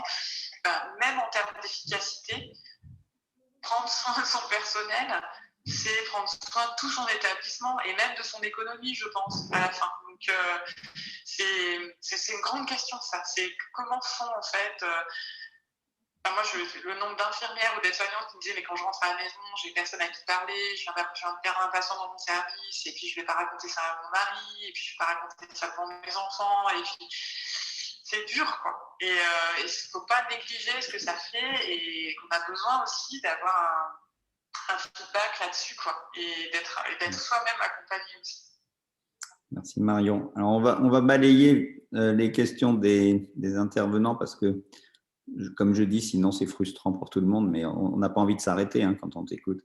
Mais bon, déjà j'aime bien. C'est ce que dit mon mari. Hein. Ah ouais, bah oui, mais bon, ça, on va pas rentrer dans ce débat-là. Mais moi, je suis capable de challenger ce genre de joke. Mais non, mais pour dire que ça croise des questions des intervenants, c'est intéressant de dire que finalement, ce besoin, voire cette détresse spirituelle, finalement, elle est autant du côté de la personne soignante que de la personne soignée. Je pense que ça serait peut-être une dimension un peu nouvelle aussi à intégrer, puisqu'on vient de faire le lien avec la question du management hospitalier. Donc, effectivement, on a toujours l'impression que ce serait un service à rendre aux patients parce qu'on fait de l'éthique un peu paternaliste, hein, j'ai envie de dire, mais en fait, je pense que c'est même pas un service, c'est une nécessité pour tous. Donc, ça, c'est vrai que ça interroge nos hôpitaux. Il y a quelqu'un qui du coup demande, et je pense que c'est une vraie question, mais je pense que la soirée d'aujourd'hui y contribue, c'est qu'il faut se former. Alors, bien sûr qu'on voit bien que la formation, ça ne va pas être une formation ex cathedra d'un cours théorique dans un amphithéâtre. Je pense que c'est tout sauf ça qu'il faut faire. Mais par contre, oui, échanger, débriefer, interagir, je pense que ça aussi, c'est des nouveaux champs de la formation parce que si on traduit les choses comme ça se passe au ministère aujourd'hui en items supplémentaires de l'internat en disant qu'il faut faire 2 heures sur la spiritualité dans un amphi, mais c'est un peu comme ça qu'on répond à la question aujourd'hui. Je pense qu'on n'aura rien compris. Si par contre on dit oui que on peut intégrer des staffs dans les services d'échange, des essais séminaires avec les étudiants, enfin je dis ça parce que je ne sais pas si Thierry Gandon, notre collègue avec qui j'ai envie de monter ça, je pense qu'il y a aussi cette interrogation de comment faire. Et je crois que l'échange qu'on a là, il serait tenu devant d'autres professionnels, devant d'autres étudiants. Il suffirait peut-être en soi à participer à un premier plot de la formation. Donc ça, c'est pour essayer de répondre à ceux qui s'intéressent beaucoup à cette question de la formation. Et puis, ce qui m'amuse aussi, c'est que, mais je le dis avec beaucoup de gentillesse, c'est que dans les intervenants, les gens disent quelle proportion en formation initiale et continue. Alors, on est toujours dans les champs initial et continu. Donc, c'est vrai qu'on voit bien ça. Puis derrière, les gens utilisent le mot partage d'expérience. Donc, on voit qu'il faudrait réfléchir. Il faudrait réfléchir. Moi, je crois plus au partage d'expérience, comme tu as dit, au relais appréhendé quelque part qui est de l'ordre de ce qui est notre propre faiblesse, notre propre détresse. Alors, je ferai juste une petite boutade à ce moment-là sur Guillaume qui a dit, oui, l'expérience des camps, parce qu'il y avait Hannah Arendt avant qu'il avait quand même écrit aussi, ne mérite pas forcément d'être partagée, mais enfin quand même la faiblesse démocratique dit que le partage quand même peut permettre d'éviter la récidive de ces événements historiques. Et puis, pour te faire une boutade, Guillaume, les camps, je suis d'accord qu'on espère ne pas y aller, mais la maladie et la mort, malheureusement ou heureusement, je ne sais pas d'ailleurs, il faut supprimer le mot malheureusement, on a quand même toutes les chances d'y aller. Donc, la question de la préparation de l'échange entre nous tous sur ces questions-là, plutôt que de cacher les questions et de les mettre sous le tapis, est intéressant. Alors, je débriefe. Alors, il y a, je crois que c'est Frédéric Huet, qui est une de nos collègues qui suit bien la vie de l'espace éthique, qui nous dit aussi, c'est peut-être intéressant ça à débattre, que aujourd'hui, on n'a peut-être plus les mêmes, je lis ça question un peu différemment, les mêmes hôpitaux que ceux qu'on avait à leur fondation, parce que lors de leur fondation, il y avait quand même un lien intime avec le fait religieux, tant dans les soins que dans l'administration par le clergé des institutions de soins. Et donc, est-ce que finalement, on ne court pas un peu après cette vision historique? Je ne sais pas qu'est-ce que ça t'évoque, Marion. Moi, à titre personnel, mais c'est parce que j'échange beaucoup avec mon cher papa qui a été élevé dans des cénacles religieux des plus rigoureux, m'a toujours dit, oui, l'Église était à la gouvernance, mais elle n'était pas dans les cœurs. Bon, voilà, c'était peut-être un peu provocateur, mais il n'empêche que c'est ça. Donc, je ne sais pas, est-ce que les hôpitaux, dans l'histoire, je ne sais pas, c'est une vraie question, étaient plus administrés sous l'angle de la prise en compte de la spiritualité des gens ou pas? Je sais pas, moi je suis arrivée dans une clinique protestante où il y avait plus de sœurs depuis une vingtaine d'années. Et le personnel soignant qui avait été là encore à l'époque des sœurs n'en gardait pas un souvenir, n'en gardait aucune nostalgie, quoi. C'était plutôt qu'il fallait arriver toujours une demi-heure avant parce qu'on était obligé de se coltiner le culte en début de service, et puis qu'elles n'étaient pas rigolotes les frangines, et que elles étaient plutôt perçues comme une charge morale, en fait, une espèce de surveillance, quoi. Enfin, de toute façon, dans l'histoire des religions, Dieu a quand même été très longtemps confondu avec le surmoi. Et le clergé s'est fait un plaisir de prendre le relais, en fait, de la médiation du surmoi sur les ouailles. C'est vraiment... comme je disais, enfin, moi j'ai des collègues aumôniers, je me dis, je pourrais dire à ma famille, non mais s'il te plaît, si un jour je suis hospitalisée, tiens-le le plus loin possible de moi. Comme j'ai d'autres collègues aumôniers, et ça doit être le même nombre, enfin, où je sais que le jour où c'est fini pour moi, je les veux à côté de moi, quoi. Enfin, et je pense notamment à un collègue belge, un prêtre belge qui est l'aumônier principal des cliniques Saint-Luc à Bruxelles, qui est Guibert Terlinden, qui est un homme extraordinaire. Moi, je sais que si je meurs, je voudrais que ça soit pas trop loin. Et c'est un catholique, je suis pas catholique. Enfin, je veux dire, voilà, cette question, c'est pour ça, et ça rejoint la question de la formation. C'est qu'en fait, le savoir-être, comment on fait avec le savoir-être? Ouais, En donc, fait, qu'est-ce qui fait la profondeur, en fait? Qu'est-ce qui a buriné les gens de façon à ce qu'à un moment donné, ils ont une façon d'arriver auprès de vous qui fait que vous oubliez que vous êtes allongé, que lui est debout et qu'il y a autre chose qui se passe, quoi. Et ça tient à quoi, ça? Ben, ça tient, je sais pas, je pense à un certain travail sur soi. Et le problème, c'est en ce sens, la religion, enfin, effectivement, les œuvres religieuses avaient toujours à faire avec quelque chose du soin. Pourquoi? Qu'est-ce qui se jouait là? Est-ce que c'était quelque chose de la réparation? Est-ce que c'était quelque chose de la conversion? Est-ce que c'était un terrain, justement, là aussi, c'est-à-dire que vous pouvez avoir des gens religieux qui vont arriver, en fait, avec juste toute leur empathie, en fait, ou quelque chose d'un amour à donner comme ça. Et comme vous allez avoir des gens qui vont écouter, moi j'avais une fois une collègue qui comptait le nombre d'eucharisties qu'elle avait donné dans la journée. C'était ça son délire, c'était de donner le maximum d'eucharisties, quoi. Ben, voilà. Elle a l'impression qu'elle avait bien fait son travail quand elle avait fait ça. Jusqu'à d'ailleurs ne pas faire gaffe sur des jeûnes, des prescriptions de jeûne, en fait, enfin bref, faire des erreurs de base, quoi, de non-respect du territoire médical, parce qu'on n'est pas dans notre territoire, les aumôniers. Je pense qu'il faut toujours s'en souvenir, en fait. Moi, je savais que j'étais d'abord chez les patients et ensuite chez les soignants, donc je n'étais jamais chez moi. J'étais toujours en train de rendre une visite, ça c'est une humilité qu'il faut absolument garder. Et voilà, donc c'est... Donc, tu ne dirais pas que parce qu'une institution serait dans son histoire, dans sa gouvernance plutôt imprégnée de faits religieux, l'accompagnement du patient il serait meilleur qu'ailleurs. Non. C'est comme quand vous allez à un culte ou une messe d'enterrement, vous ne savez jamais ce qui va se passer, le meilleur comme le pire. Vous ne pouvez pas savoir. Soit vous ressortez et il s'est passé un truc qui fait que le deuil est apaisé, soit vous ressortez traumatisé. Donc, il y aurait... J'aimerais bien, moi, vous dire, il suffirait de formation, j'adorerais, en fait, pouvoir vous dire ça, mais en fait, non, quoi. Et c'est comme avec les médecins, quoi. Vous pouvez vous taper des annonces diagnostiques, vous ressortez de là, vous avez déjà l'impression d'être mort, le monde s'est effondré, avec quelqu'un, vous aviez un mur en face de vous, vous avez bien compris que vous étiez 50e patient de la journée, que ça faisait 50 fois qu'il disait à quelqu'un, écoute, mon petit gars, je suis désolé, mais... Voilà, et qu'il avait juste envie de rentrer chez lui, quoi. Enfin, comme vous pouvez le recevoir avec une délicatesse, quelque chose, enfin voilà, en fait, c'est ça qui est terrible, c'est que là, on touche à quelque chose, on a envie de se rassurer, se dire, il suffirait de ceci, de cela. Mais non, enfin, on est dans la question, dans le champ en fait, on est dans une société hyper administrée. Et c'est marrant parce qu'il y a beaucoup de questions qui se font miroir de ça. En fait, on coopère au sentiment que tout peut s'administrer. Et en fait, non, tout ne peut pas s'administrer. Et c'est hyper frustrant parce que ça veut dire qu'on n'a pas la main là-dessus. Et en fait, c'est ça. Pour moi, être aumônier, ça a été ça. C'était comprendre. C'était vraiment le ministère de l'impuissance. Moi, c'est bon. Je suis rompu à l'exercice de l'impuissance. Alors, je suis d'accord avec ce sujet-là, mais pour faire le lien avec une autre question, je pense que il y a quand même l'idée que dans les propos que tu as portés, il y a des évidences qui méritent d'être entendues, par exemple, par des plus jeunes ou pour des gens, même moi, je vais me mettre dans les plus jeunes, ça va me faire du bien, du genre réinjecter de l'histoire de vie, réinjecter du sens, prendre connaissance de savoir s'il y avait des petits-enfants, de quel était le métier de la personne, quels étaient ses désirs même du quotidien.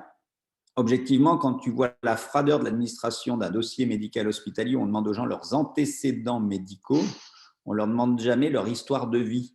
D'accord ? Oui, mais heureusement que dans le dossier, on ne leur demande pas ça. Mais je ne suis pas si sûr. Je suis pas si sûr parce que si on veut que ce soit réinjecté ensuite dans quelque chose qui soit le quotidien du discours, du dialogue, je pense qu'un soignant, ça, je pense que c'est culturel. Je pense que c'est culturel de savoir quand on de leur demander des nouvelles. J'étais très touché de ce qu'il a dit des petits-enfants ou du projet professionnel ou j'en sais rien, ou de la boulangerie qui fonctionne alors que le boulanger est au fond de son lit. Enfin, je pense qu'il y a quand même de ça dans la culture de la formation qui fait que non seulement on a évincé, comme vous dit avec Guillaume tout à l'heure, la mort pour des raisons de peur, mais je pense que c'est plus grave que ça. Je pense qu'on a évincé un peu l'histoire de vie des personnes. Et que ça peut peut-être se réinjecter par je je sais pas, je suis un peu des automatismes ou des attitudes professionnelles, je sais pas. Mais c'est pareil, c'est qu'en fait, si tu vas par là, si tu institues ça, si tout à coup, tu as appris à ton aide-soignante qu'en fait, il fallait faire ça, et qu'elle arrive et qu'elle se demande à quel moment il faut qu'elle demande. Oui, je sais. Tu vois ce que je veux dire? C'est qu'à un moment donné, le vrai problème, j'ai envie de le poser autrement, c'est la valorisation de ces métiers qui sont ceux, en fait, qui vont permettre de poser ces questions-là et qui sont en fait les métiers les moins diplômés, c'est-à-dire la femme de ménage et l'aide-soignante. Qui passe le plus de temps, c'est montré de par toutes les études auprès du patient. C'est ça, exactement. C'est elle qui passe le plus de temps. Donc à la fin, tu peux faire le test avec tes patients défunts. Tu peux aller voir qui sait le plus de choses sur le patient. Tu verras, c'est la femme de ménage ou l'aide-soignante. Ou l'aumônier s'il y a un contact qui s'est établi, pérenne, régulier, etc. Et donc, pourquoi ? Enfin voilà, c'est la question de la valorisation de ces métiers-là, mais dans leur rapport à elles-mêmes aussi. C'est-à-dire, il faut redire à ces femmes-là qu'elles occupent une place centrale. Il faut que les médecins le leur disent, et pas seulement par condescendance paternaliste, en les appelant les filles et en les tutoyant, alors qu'elles vous voient tout le monde comme si c'était... Ça m'a toujours été insupportable, ce déséquilibre dans la relation. Donc, il y a toute une culture à changer. C'est-à-dire qu'il faut vraiment se remettre en tête qu'une équipe de soins, c'est une équipe de soins. Et qu'en réalité, même s'il y en a qui ne tirent pas au but, en fait, ils font des passes qui vont permettre faut regarder les matchs de foot ensemble et filer la métaphore du match de foot et voir que même celui qui reste sur le banc et qui va rentrer juste à la cinquième minute avant la fin, il fait complètement partie du processus de jeu. Et c'est ça qu'il faudrait absolument redire. Et que si les aides-soignantes, elles se sentent valorisées, elles savent que ce qu'elles sont en train de faire, c'est essentiel, que prendre 5 minutes pour regarder un album photo, c'est essentiel. Si ça leur rentre dans la tête, parce qu'elles le font spontanément, en fait. T'as pas besoin d'apprendre à faire ça, et certainement pas ces femmes-là. T'as pas besoin de leur apprendre à le faire. Il faut juste leur dire merci. Et je suis d'accord sur la question de la valorisation, parce que dans la chambre mortuaire que je dirige, c'est une grosse chambre mortuaire, celle d'un CHU, même, où on a 12 professionnels qui sont typiquement dans ce profil de métier historiquement et malheureusement ce profil de salaire aussi. En fait, ils le font, mais on ne leur dit pas qu'ils le font, l'institution ne sait pas qu'ils le font et on ne valorise pas ce qu'ils font. Ça, je suis assez d'accord avec ça aussi. Ouais, je suis assez d'accord. Et juste fais le... Il y a de l'amertume. Ouais. Il y a une amertume qui fait qui se reporte au bout d'un moment sur le patient. Et il y a cette souffrance, c'est qu'en fait, le seul destinataire de cette amertume qu'on a sous la main, c'est le patient. Moi, j'ai vu, mais combien d'aides-soignantes lutter contre ça. C'est-à-dire de ne pas prendre le patient comme destinataire de leur amertume et en même temps être là en train de ressasser ce sentiment d'être dévalorisé en permanence. C'est un point que je n'ai pas abordé, que j'avais préparé, c'est la question aussi. C'est-à-dire qu'en fait, du coup, quand on sort du religieux vers le spirituel, il n'y a plus de rituel établi. Okay, donc, vous allez vous retrouver quand un patient meurt. Qu'est-ce qui se passe? Maintenant, il n'y a plus le prêtre qui vient faire son chapelet, pas systématiquement. Et qu'est-ce que vous faites? Ça aussi, c'est un grand temps. C'est un temps vachement important. Cette question de juste après la mort, en fait, moi, je me suis rendu compte que pour les soignants, c'était un truc... waouh, qu'est-ce qu'on fait, quoi. Et donc, il y a des recréations de rituels. Moi, c'est tellement touchant de rentrer dans une chambre et de voir que l'aide-soignante a pris une des fleurs du bouquet et l'a mise dans les mains. Ça a l'air rien, en fait. Mais c'est pas rien, c'est-à-dire qu'elle invente son rituel à elle, parce qu'elle sait qu'après, c'est la housse, c'est fermer les couloirs pour faire le circuit, machin. Enfin, et elle là, à ce moment-là, elle fait ça.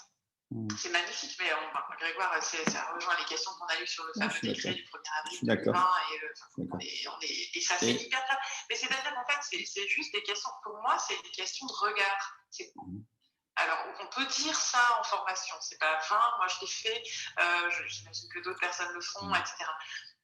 Mais au final, c'est une question de regard. je fais partie de la CIALS, vous allez me dire, ça n'a rien à voir. Je fais partie de la commission indépendante sur les abus sexuels dans l'Église. Ça n'a rien à voir, ou ça va peut-être avoir quelque chose, je ne sais pas.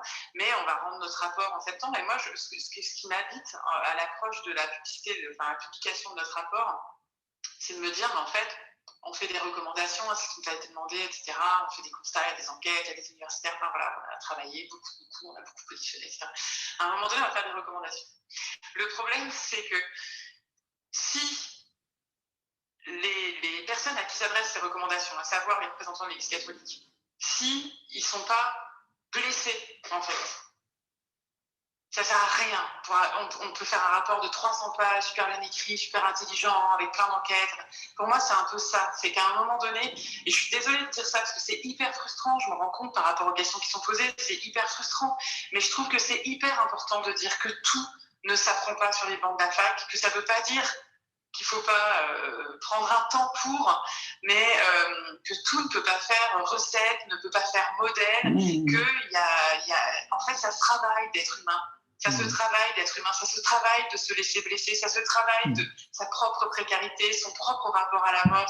Et oui, effectivement, les religions ne jouent plus ce rôle-là. Si tant est qu'elles n'ont jamais joué, parce qu'elles aussi, en fait, étaient hyper dans l'instrumentalisation de la mort qui nous avançait à rien, c'est-à-dire nous faire flipper de l'enfer et nous faire convoiter le paradis.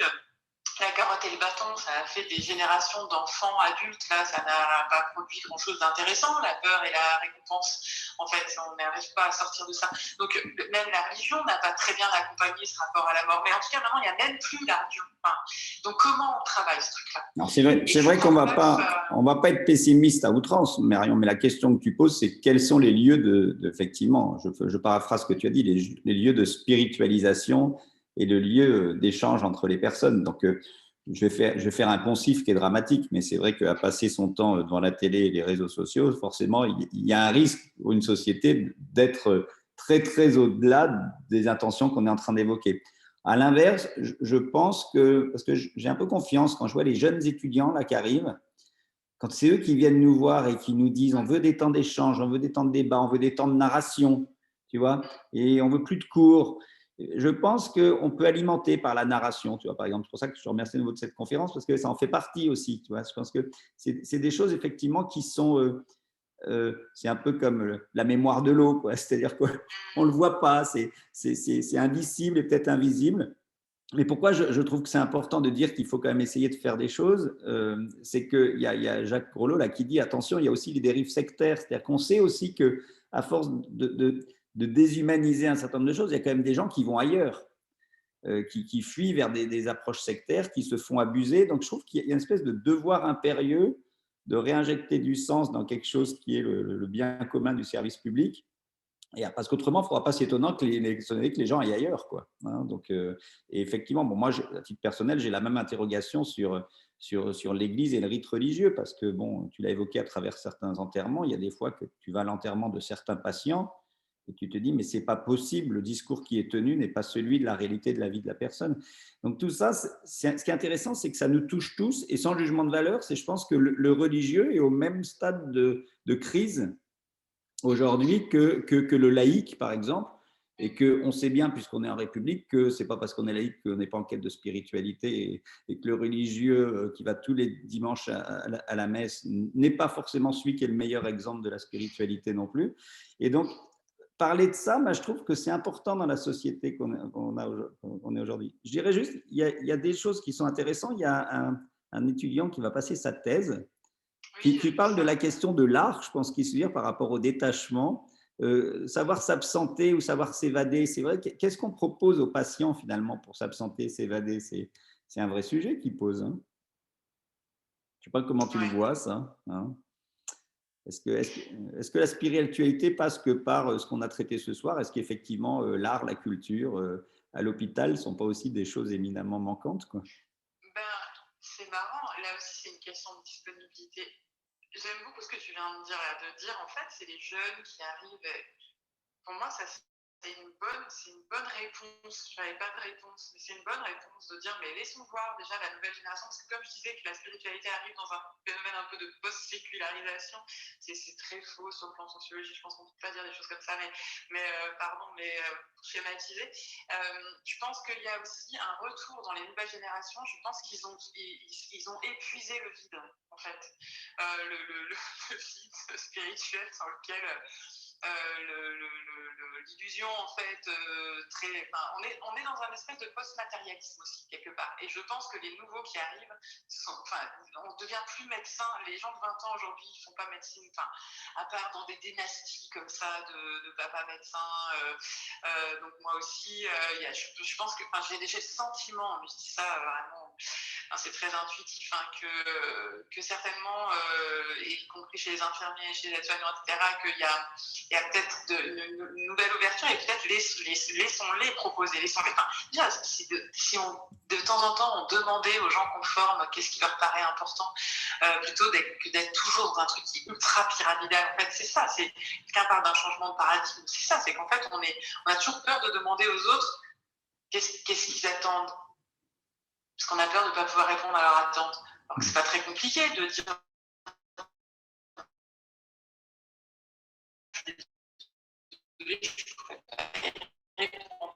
c'est simple. Ça peut être très simple. Donc ça c'est une très bonne piste. Et sur la question du patient qui s'absente à lui-même, c'est un peu la même chose. C'est-à-dire, est-ce qu'il faut absolument fabriquer plein de choses, déjà ne serait-ce que de vérifier avec lui avant. Moi, c'était toujours marrant quand j'entrais dans une chambre, en fait, j'étais toujours très, très, très prudente, puis moi, je disais, voilà, je suis la pasteur de l'établissement, je viens voir si vous avez envie qu'on passe un moment ensemble. Et la plupart du temps, les gens me disaient non. Ils disaient non, je suis pas protestant, non, je suis pas, la religion, c'est pas mon truc. Je disais, très bien, écoutez, qu'est-ce que je peux vous souhaiter alors? Et là, après, je restais 1 heure debout en plus. Parce qu'en fait, c'est hyper compliqué ce genre de visite, parce que du coup, comme on nous a jamais vraiment dit oui, mais qu'en même temps, on nous garde, c'est pas très confortable. Et ça, c'était la plupart du temps comme ça. Et du coup, il y a en fait cette vérification auprès de l'autre, de où est-ce qu'il en est là, tout de suite maintenant, en fait. Et moi, pour répondre à cette question de s'absenter, alors c'est marrant parce qu'il y a... En psychanalyse, on peut aussi appeler ça l'écoute flottante, c'est-à-dire qu'il y a une façon d'être avec sans être dans une très grande intensité aussi. Et ça c'est aussi quelque chose qui se travaille et qui s'apprend.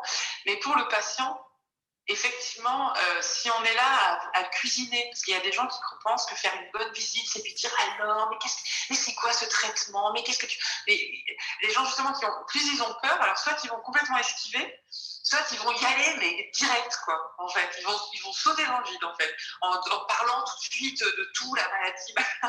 En fait, le mieux, c'est d'être hyper peu interventionniste, en fait. Et je voyais quelqu'un qui disait, je suis infirmière, comment aborder la question, est-ce que vous croyez qu'on peut aborder la question spirituelle? Mais surtout pas, il ne s'agit pas d'arriver à un patient et de dire, est-ce que vous voulez parler de spiritualité? Ça se passe pas comme ça. Mais c'est une question d'accueil, en fait.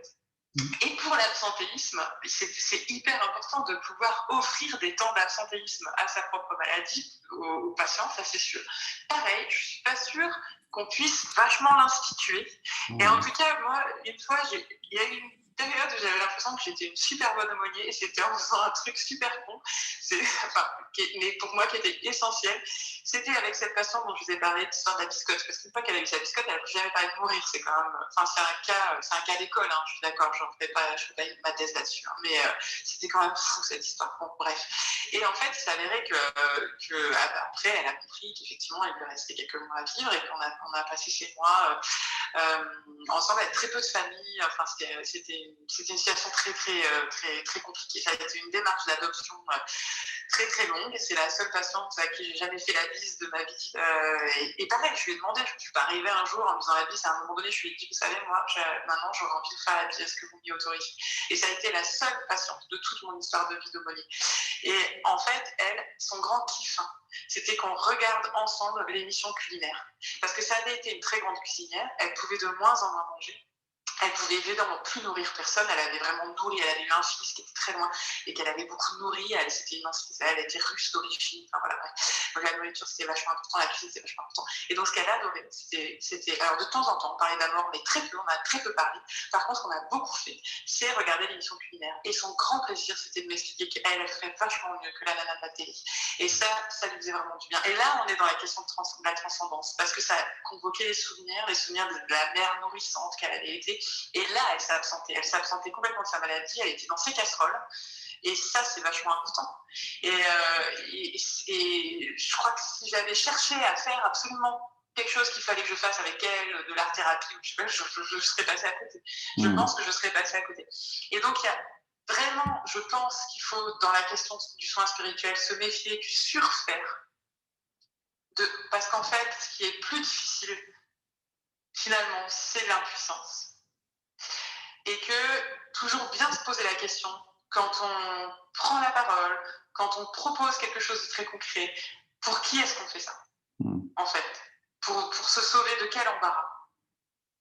Parce que le patient, il n'est pas aussi embarrassé que nous, en fait. Il est de toute façon dans l'embarras, c'est comme ça. Donc, accepter les silences, accepter l'impuissance. Des fois, la formuler, moi, ça m'est arrivé de dire, souvent, mon arme ultime, c'était de finir par dire je me sens terriblement impuissante. Et voilà, et d'accueillir ce silence, cette impuissance partagée, et de voir ce qui émerge. Et si ce qui émerge, c'est de regarder l'émission culinaire, se dire que peut-être on a bien fait notre métier bizarrement, en ne faisant rien. Que des fois, ne rien faire, c'est vraiment la meilleure chose à faire. Donc, je ne sais pas. Et c'est une thèse vachement intéressante. Et bon courage pour la soutenance. Et je ne sais pas ce qu'il faut. Il y a des choses à instituer, oui. Méfions-nous de cette tendance à, comme disait Guillaume tout à l'heure, à se rassurer parce qu'on a mis le bon poste au bon endroit, on a appelé la bonne personne au bon moment. Laissons circuler aussi les ingéniosités de la vie, quoi. Que de temps en temps, ouais, c'est la femme de ménage qui a la parole choc, qui va... et c'est le médecin qui se plante. Bon, bah voilà, ça arrive. Moi, ça me fait sourire. Heureusement que ça arrive encore. Que c'est pas... Enfin, voilà, cette qualification-là, elle relève, oui, c'est vrai, de l'intime, quelqu'un a noté, mais que ça se travaille, que oui, on est convoqué dans nos propres intimités, pouvoir faire écho à celle de l'autre quand elle est mise à nu, parce que c'est ça l'hôpital, c'est l'intimité mise à nu, et qu'il faut pouvoir être capable d'y répondre, et des fois par les larmes, des fois par l'impuissance, des fois dans la colère, et en fait, c'est beaucoup plus simple que ça n'en a l'air, et cette simplicité nous est infiniment difficile. Alors Marion, c'est bien parce que comme ça, l'étudiant va te devoir des droits d'auteur, il va puiser dans tes propos de ce soir pour alimenter quelques pages de sa thèse. Donc après, bon, on peut pas, il va falloir peut-être qu'on arrête bientôt parce que les gens ont justement peut-être des coquillettes de jambon à préparer. Mais non, pour rebondir sur quelques points, mais qu'on discutera parce que je voudrais amener un petit point de conclusion. Donc c'est vrai qu'il y a Pascal Weber, qui est une collègue qu'on apprécie également, qui aborde la question du témoignage de la souffrance et quelque part de s'y en parler, de savoir en reparler, de savoir échanger. C'est vrai que de temps en temps, il y a tellement de choses qui sont tues que ça fait du mal de taire les choses. Donc, je suis assez d'accord avec sa réflexion qui dit qu'on pourrait faire même une fraternité sur ceux qui seraient dans la narration de la souffrance. Et d'un point de vue institutionnel, on mettrait un mot froid là-dessus qui serait le retour sur expérience et le débriefing, mais il ne faut surtout pas le mettre. Il ne faut surtout pas le mettre, j'ai bien compris. Il y a aussi Patricia Le Gagneur qui dit des choses qu'il faut dire aussi, parce qu'on l'a croisé un peu dans nos propos, mais tu l'as dit, mais c'est vrai que la sous-formation, le fait que les gens soient sous-payés et tout, est un sujet. Alors bien sûr, on va pas s'étendre parce qu'on l'a développé de manière assez intelligente, mais quand on parle de la question de la relation, je vois ce que veut très bien dire cette femme. Il dit que quand on est sur des prestataires de services externes et que la personne qui vient faire le ménage ou la toilette change tous les jours, et qu'en 15 jours, c'est vrai sur le domicile, dans certaines institutions où la fin de vie se joue aussi, où la relation se joue beaucoup, c'est pas qu'à l'hôpital, c'est vrai que c'est hallucinant d'avoir pu penser qu'on puisse faire rentrer dans l'intimité une personne différente chaque jour de la semaine, 7 jours sur 7. Quoi. C'est presque On pourrait mettre un mot, peut-être un peu violent là-dessus, mais c'est fait une forme de barbarie peut-être. Et pourtant, on s'y est habitué. On dit, bah, c'est comme ça, parce que c'est de la gestion de la responsabilité. Donc, c'est bien de l'avoir souligné. Donc, il y a Thierry Gandon, donc, que j'évoquais tout à l'heure parce que je l'ai eu au téléphone et je pense qu'on peut faire des belles choses avec Thierry qui demande aux gens, là, c'est mon petit côté régional, hein, il faut que je fasse mon job, Marion, de dire que tous ceux qui seraient intéressés, mais vraiment dans l'esprit de cette conférence, c'est pour ça que cette conférence, je te remercie d'avoir donné, parce qu'elle se fait introductive à quelque chose qu'on pourrait faire émerger. Donc, de manière très souple, ceux qui seraient intéressés contactent Thierry ou peuvent me contacter pour voir effectivement comment on pourrait faire. Moi, je l'évoquerai d'abord comme temps d'échange ou je sais pas, ou temps de fluidité de la pensée entre nous, parce que ce que je ressors de cette conférence, c'est que dans tout ce que tu dis, beaucoup de gens ont peut-être ça dans un petit coin de leur esprit et ils ne s'autorisent peut-être pas à en parler dans l'institution. Et je pense qu'un des premiers éléments, c'est bien sûr, l'analogie ne vaut pas, mais c'est un peu comme un sujet qui m'est cher, les violences faites aux femmes. On a dit qu'il faut libérer la parole. Mais je pense que sur ces questions-là, il faut libérer la parole. Il faut dire aux gens que vous avez le droit d'en parler, vous avez le droit d'y aller, vous avez le droit de dire ce qui ne va pas, vous avez le droit de critiquer aussi votre institution. Je donnerai un exemple qui illustre un peu tout ça. J'évoquais mes acteurs de la chambre mortuaire. Je sais que je te remercie, Marion, de dire qu'on les a beaucoup défendus aussi dans cette crise Covid. Mais sur la prime, bien sûr que l'argent n'est pas la solution à tout, mais l'argent est pour moi le reflet d'une intention sociale. Pendant la crise Covid, les agents de la chambre mortuaire n'étaient pas éligibles à la crise Covid, à la prime Covid. Parce qu'on m'a dit comme ça, ils n'ont pas été exposés à des patients contaminants. Alors, ce qui était faux d'ailleurs en partie, puisqu'il y avait ce débat sur les corps, mais surtout pendant cette crise Covid, ils ont été démultipliés d'ingéniosité pour accueillir des familles de 30 personnes, 40 personnes à qui il fallait faire rentrer, dans une chambre mortuaire par groupe de 3 ou 4, d'avoir pour chaque sous-groupe une parole intentionnée, un geste intentionné, de faire attendre les gens dans une salle d'attente dans un moment compliqué. Et globalement, enfin, en tout cas, moi, chez moi, je n'ai pas eu de conflit. C'est-à-dire que ces acteurs, ils ont été ingénieux. Et quand tu disais l'histoire de la fleur tout à l'heure, bah, c'est un autre élément de la vie du service.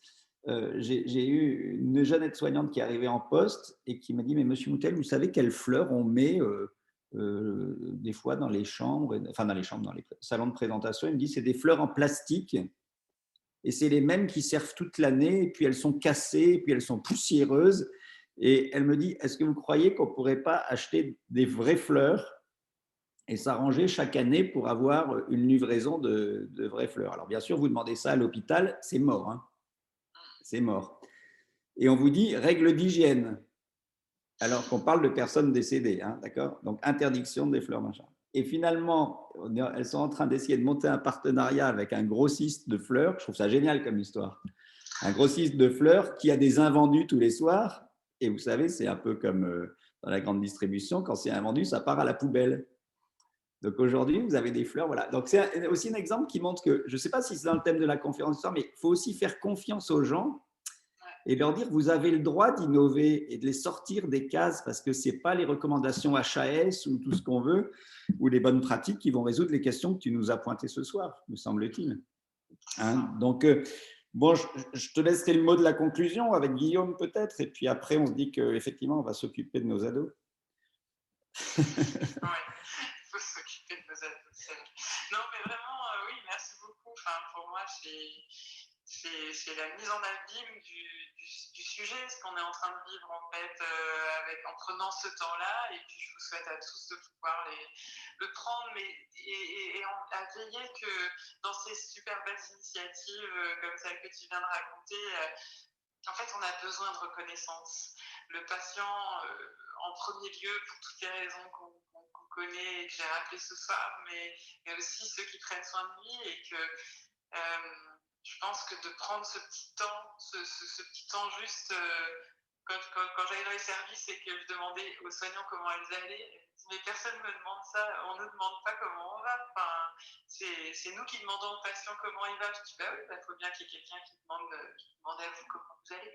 Et ça me prenait 3 minutes. Enfin, voilà, donc c'est pas perdre de vue, c'est que cette espèce de suradministration en fait de super organisation qui est l'hôpital, que la super organisation n'étouffe pas le bon sens commun qu'on sait s'apporter les uns les autres avec nos voisins, avec nos proches, pas toujours peut-être, mais qu'on travaille à ça et se demander et observer qu'est-ce qui nous fait du bien. Et c'est vrai qu'on est tous aussi encore des enfants de 5 ans qui ont besoin de temps en temps qu'on leur dise c'est bien ce que tu fais. Moi la première, et du coup de savoir accueillir ce petit enfant en soi, c'est aussi pouvoir le laisser être chez l'autre et se souvenir que ça va me prendre 3 minutes de dire à l'autre c'est vachement bien ce que tu as fait. Et ça nous fait du bien à tous. On a le droit.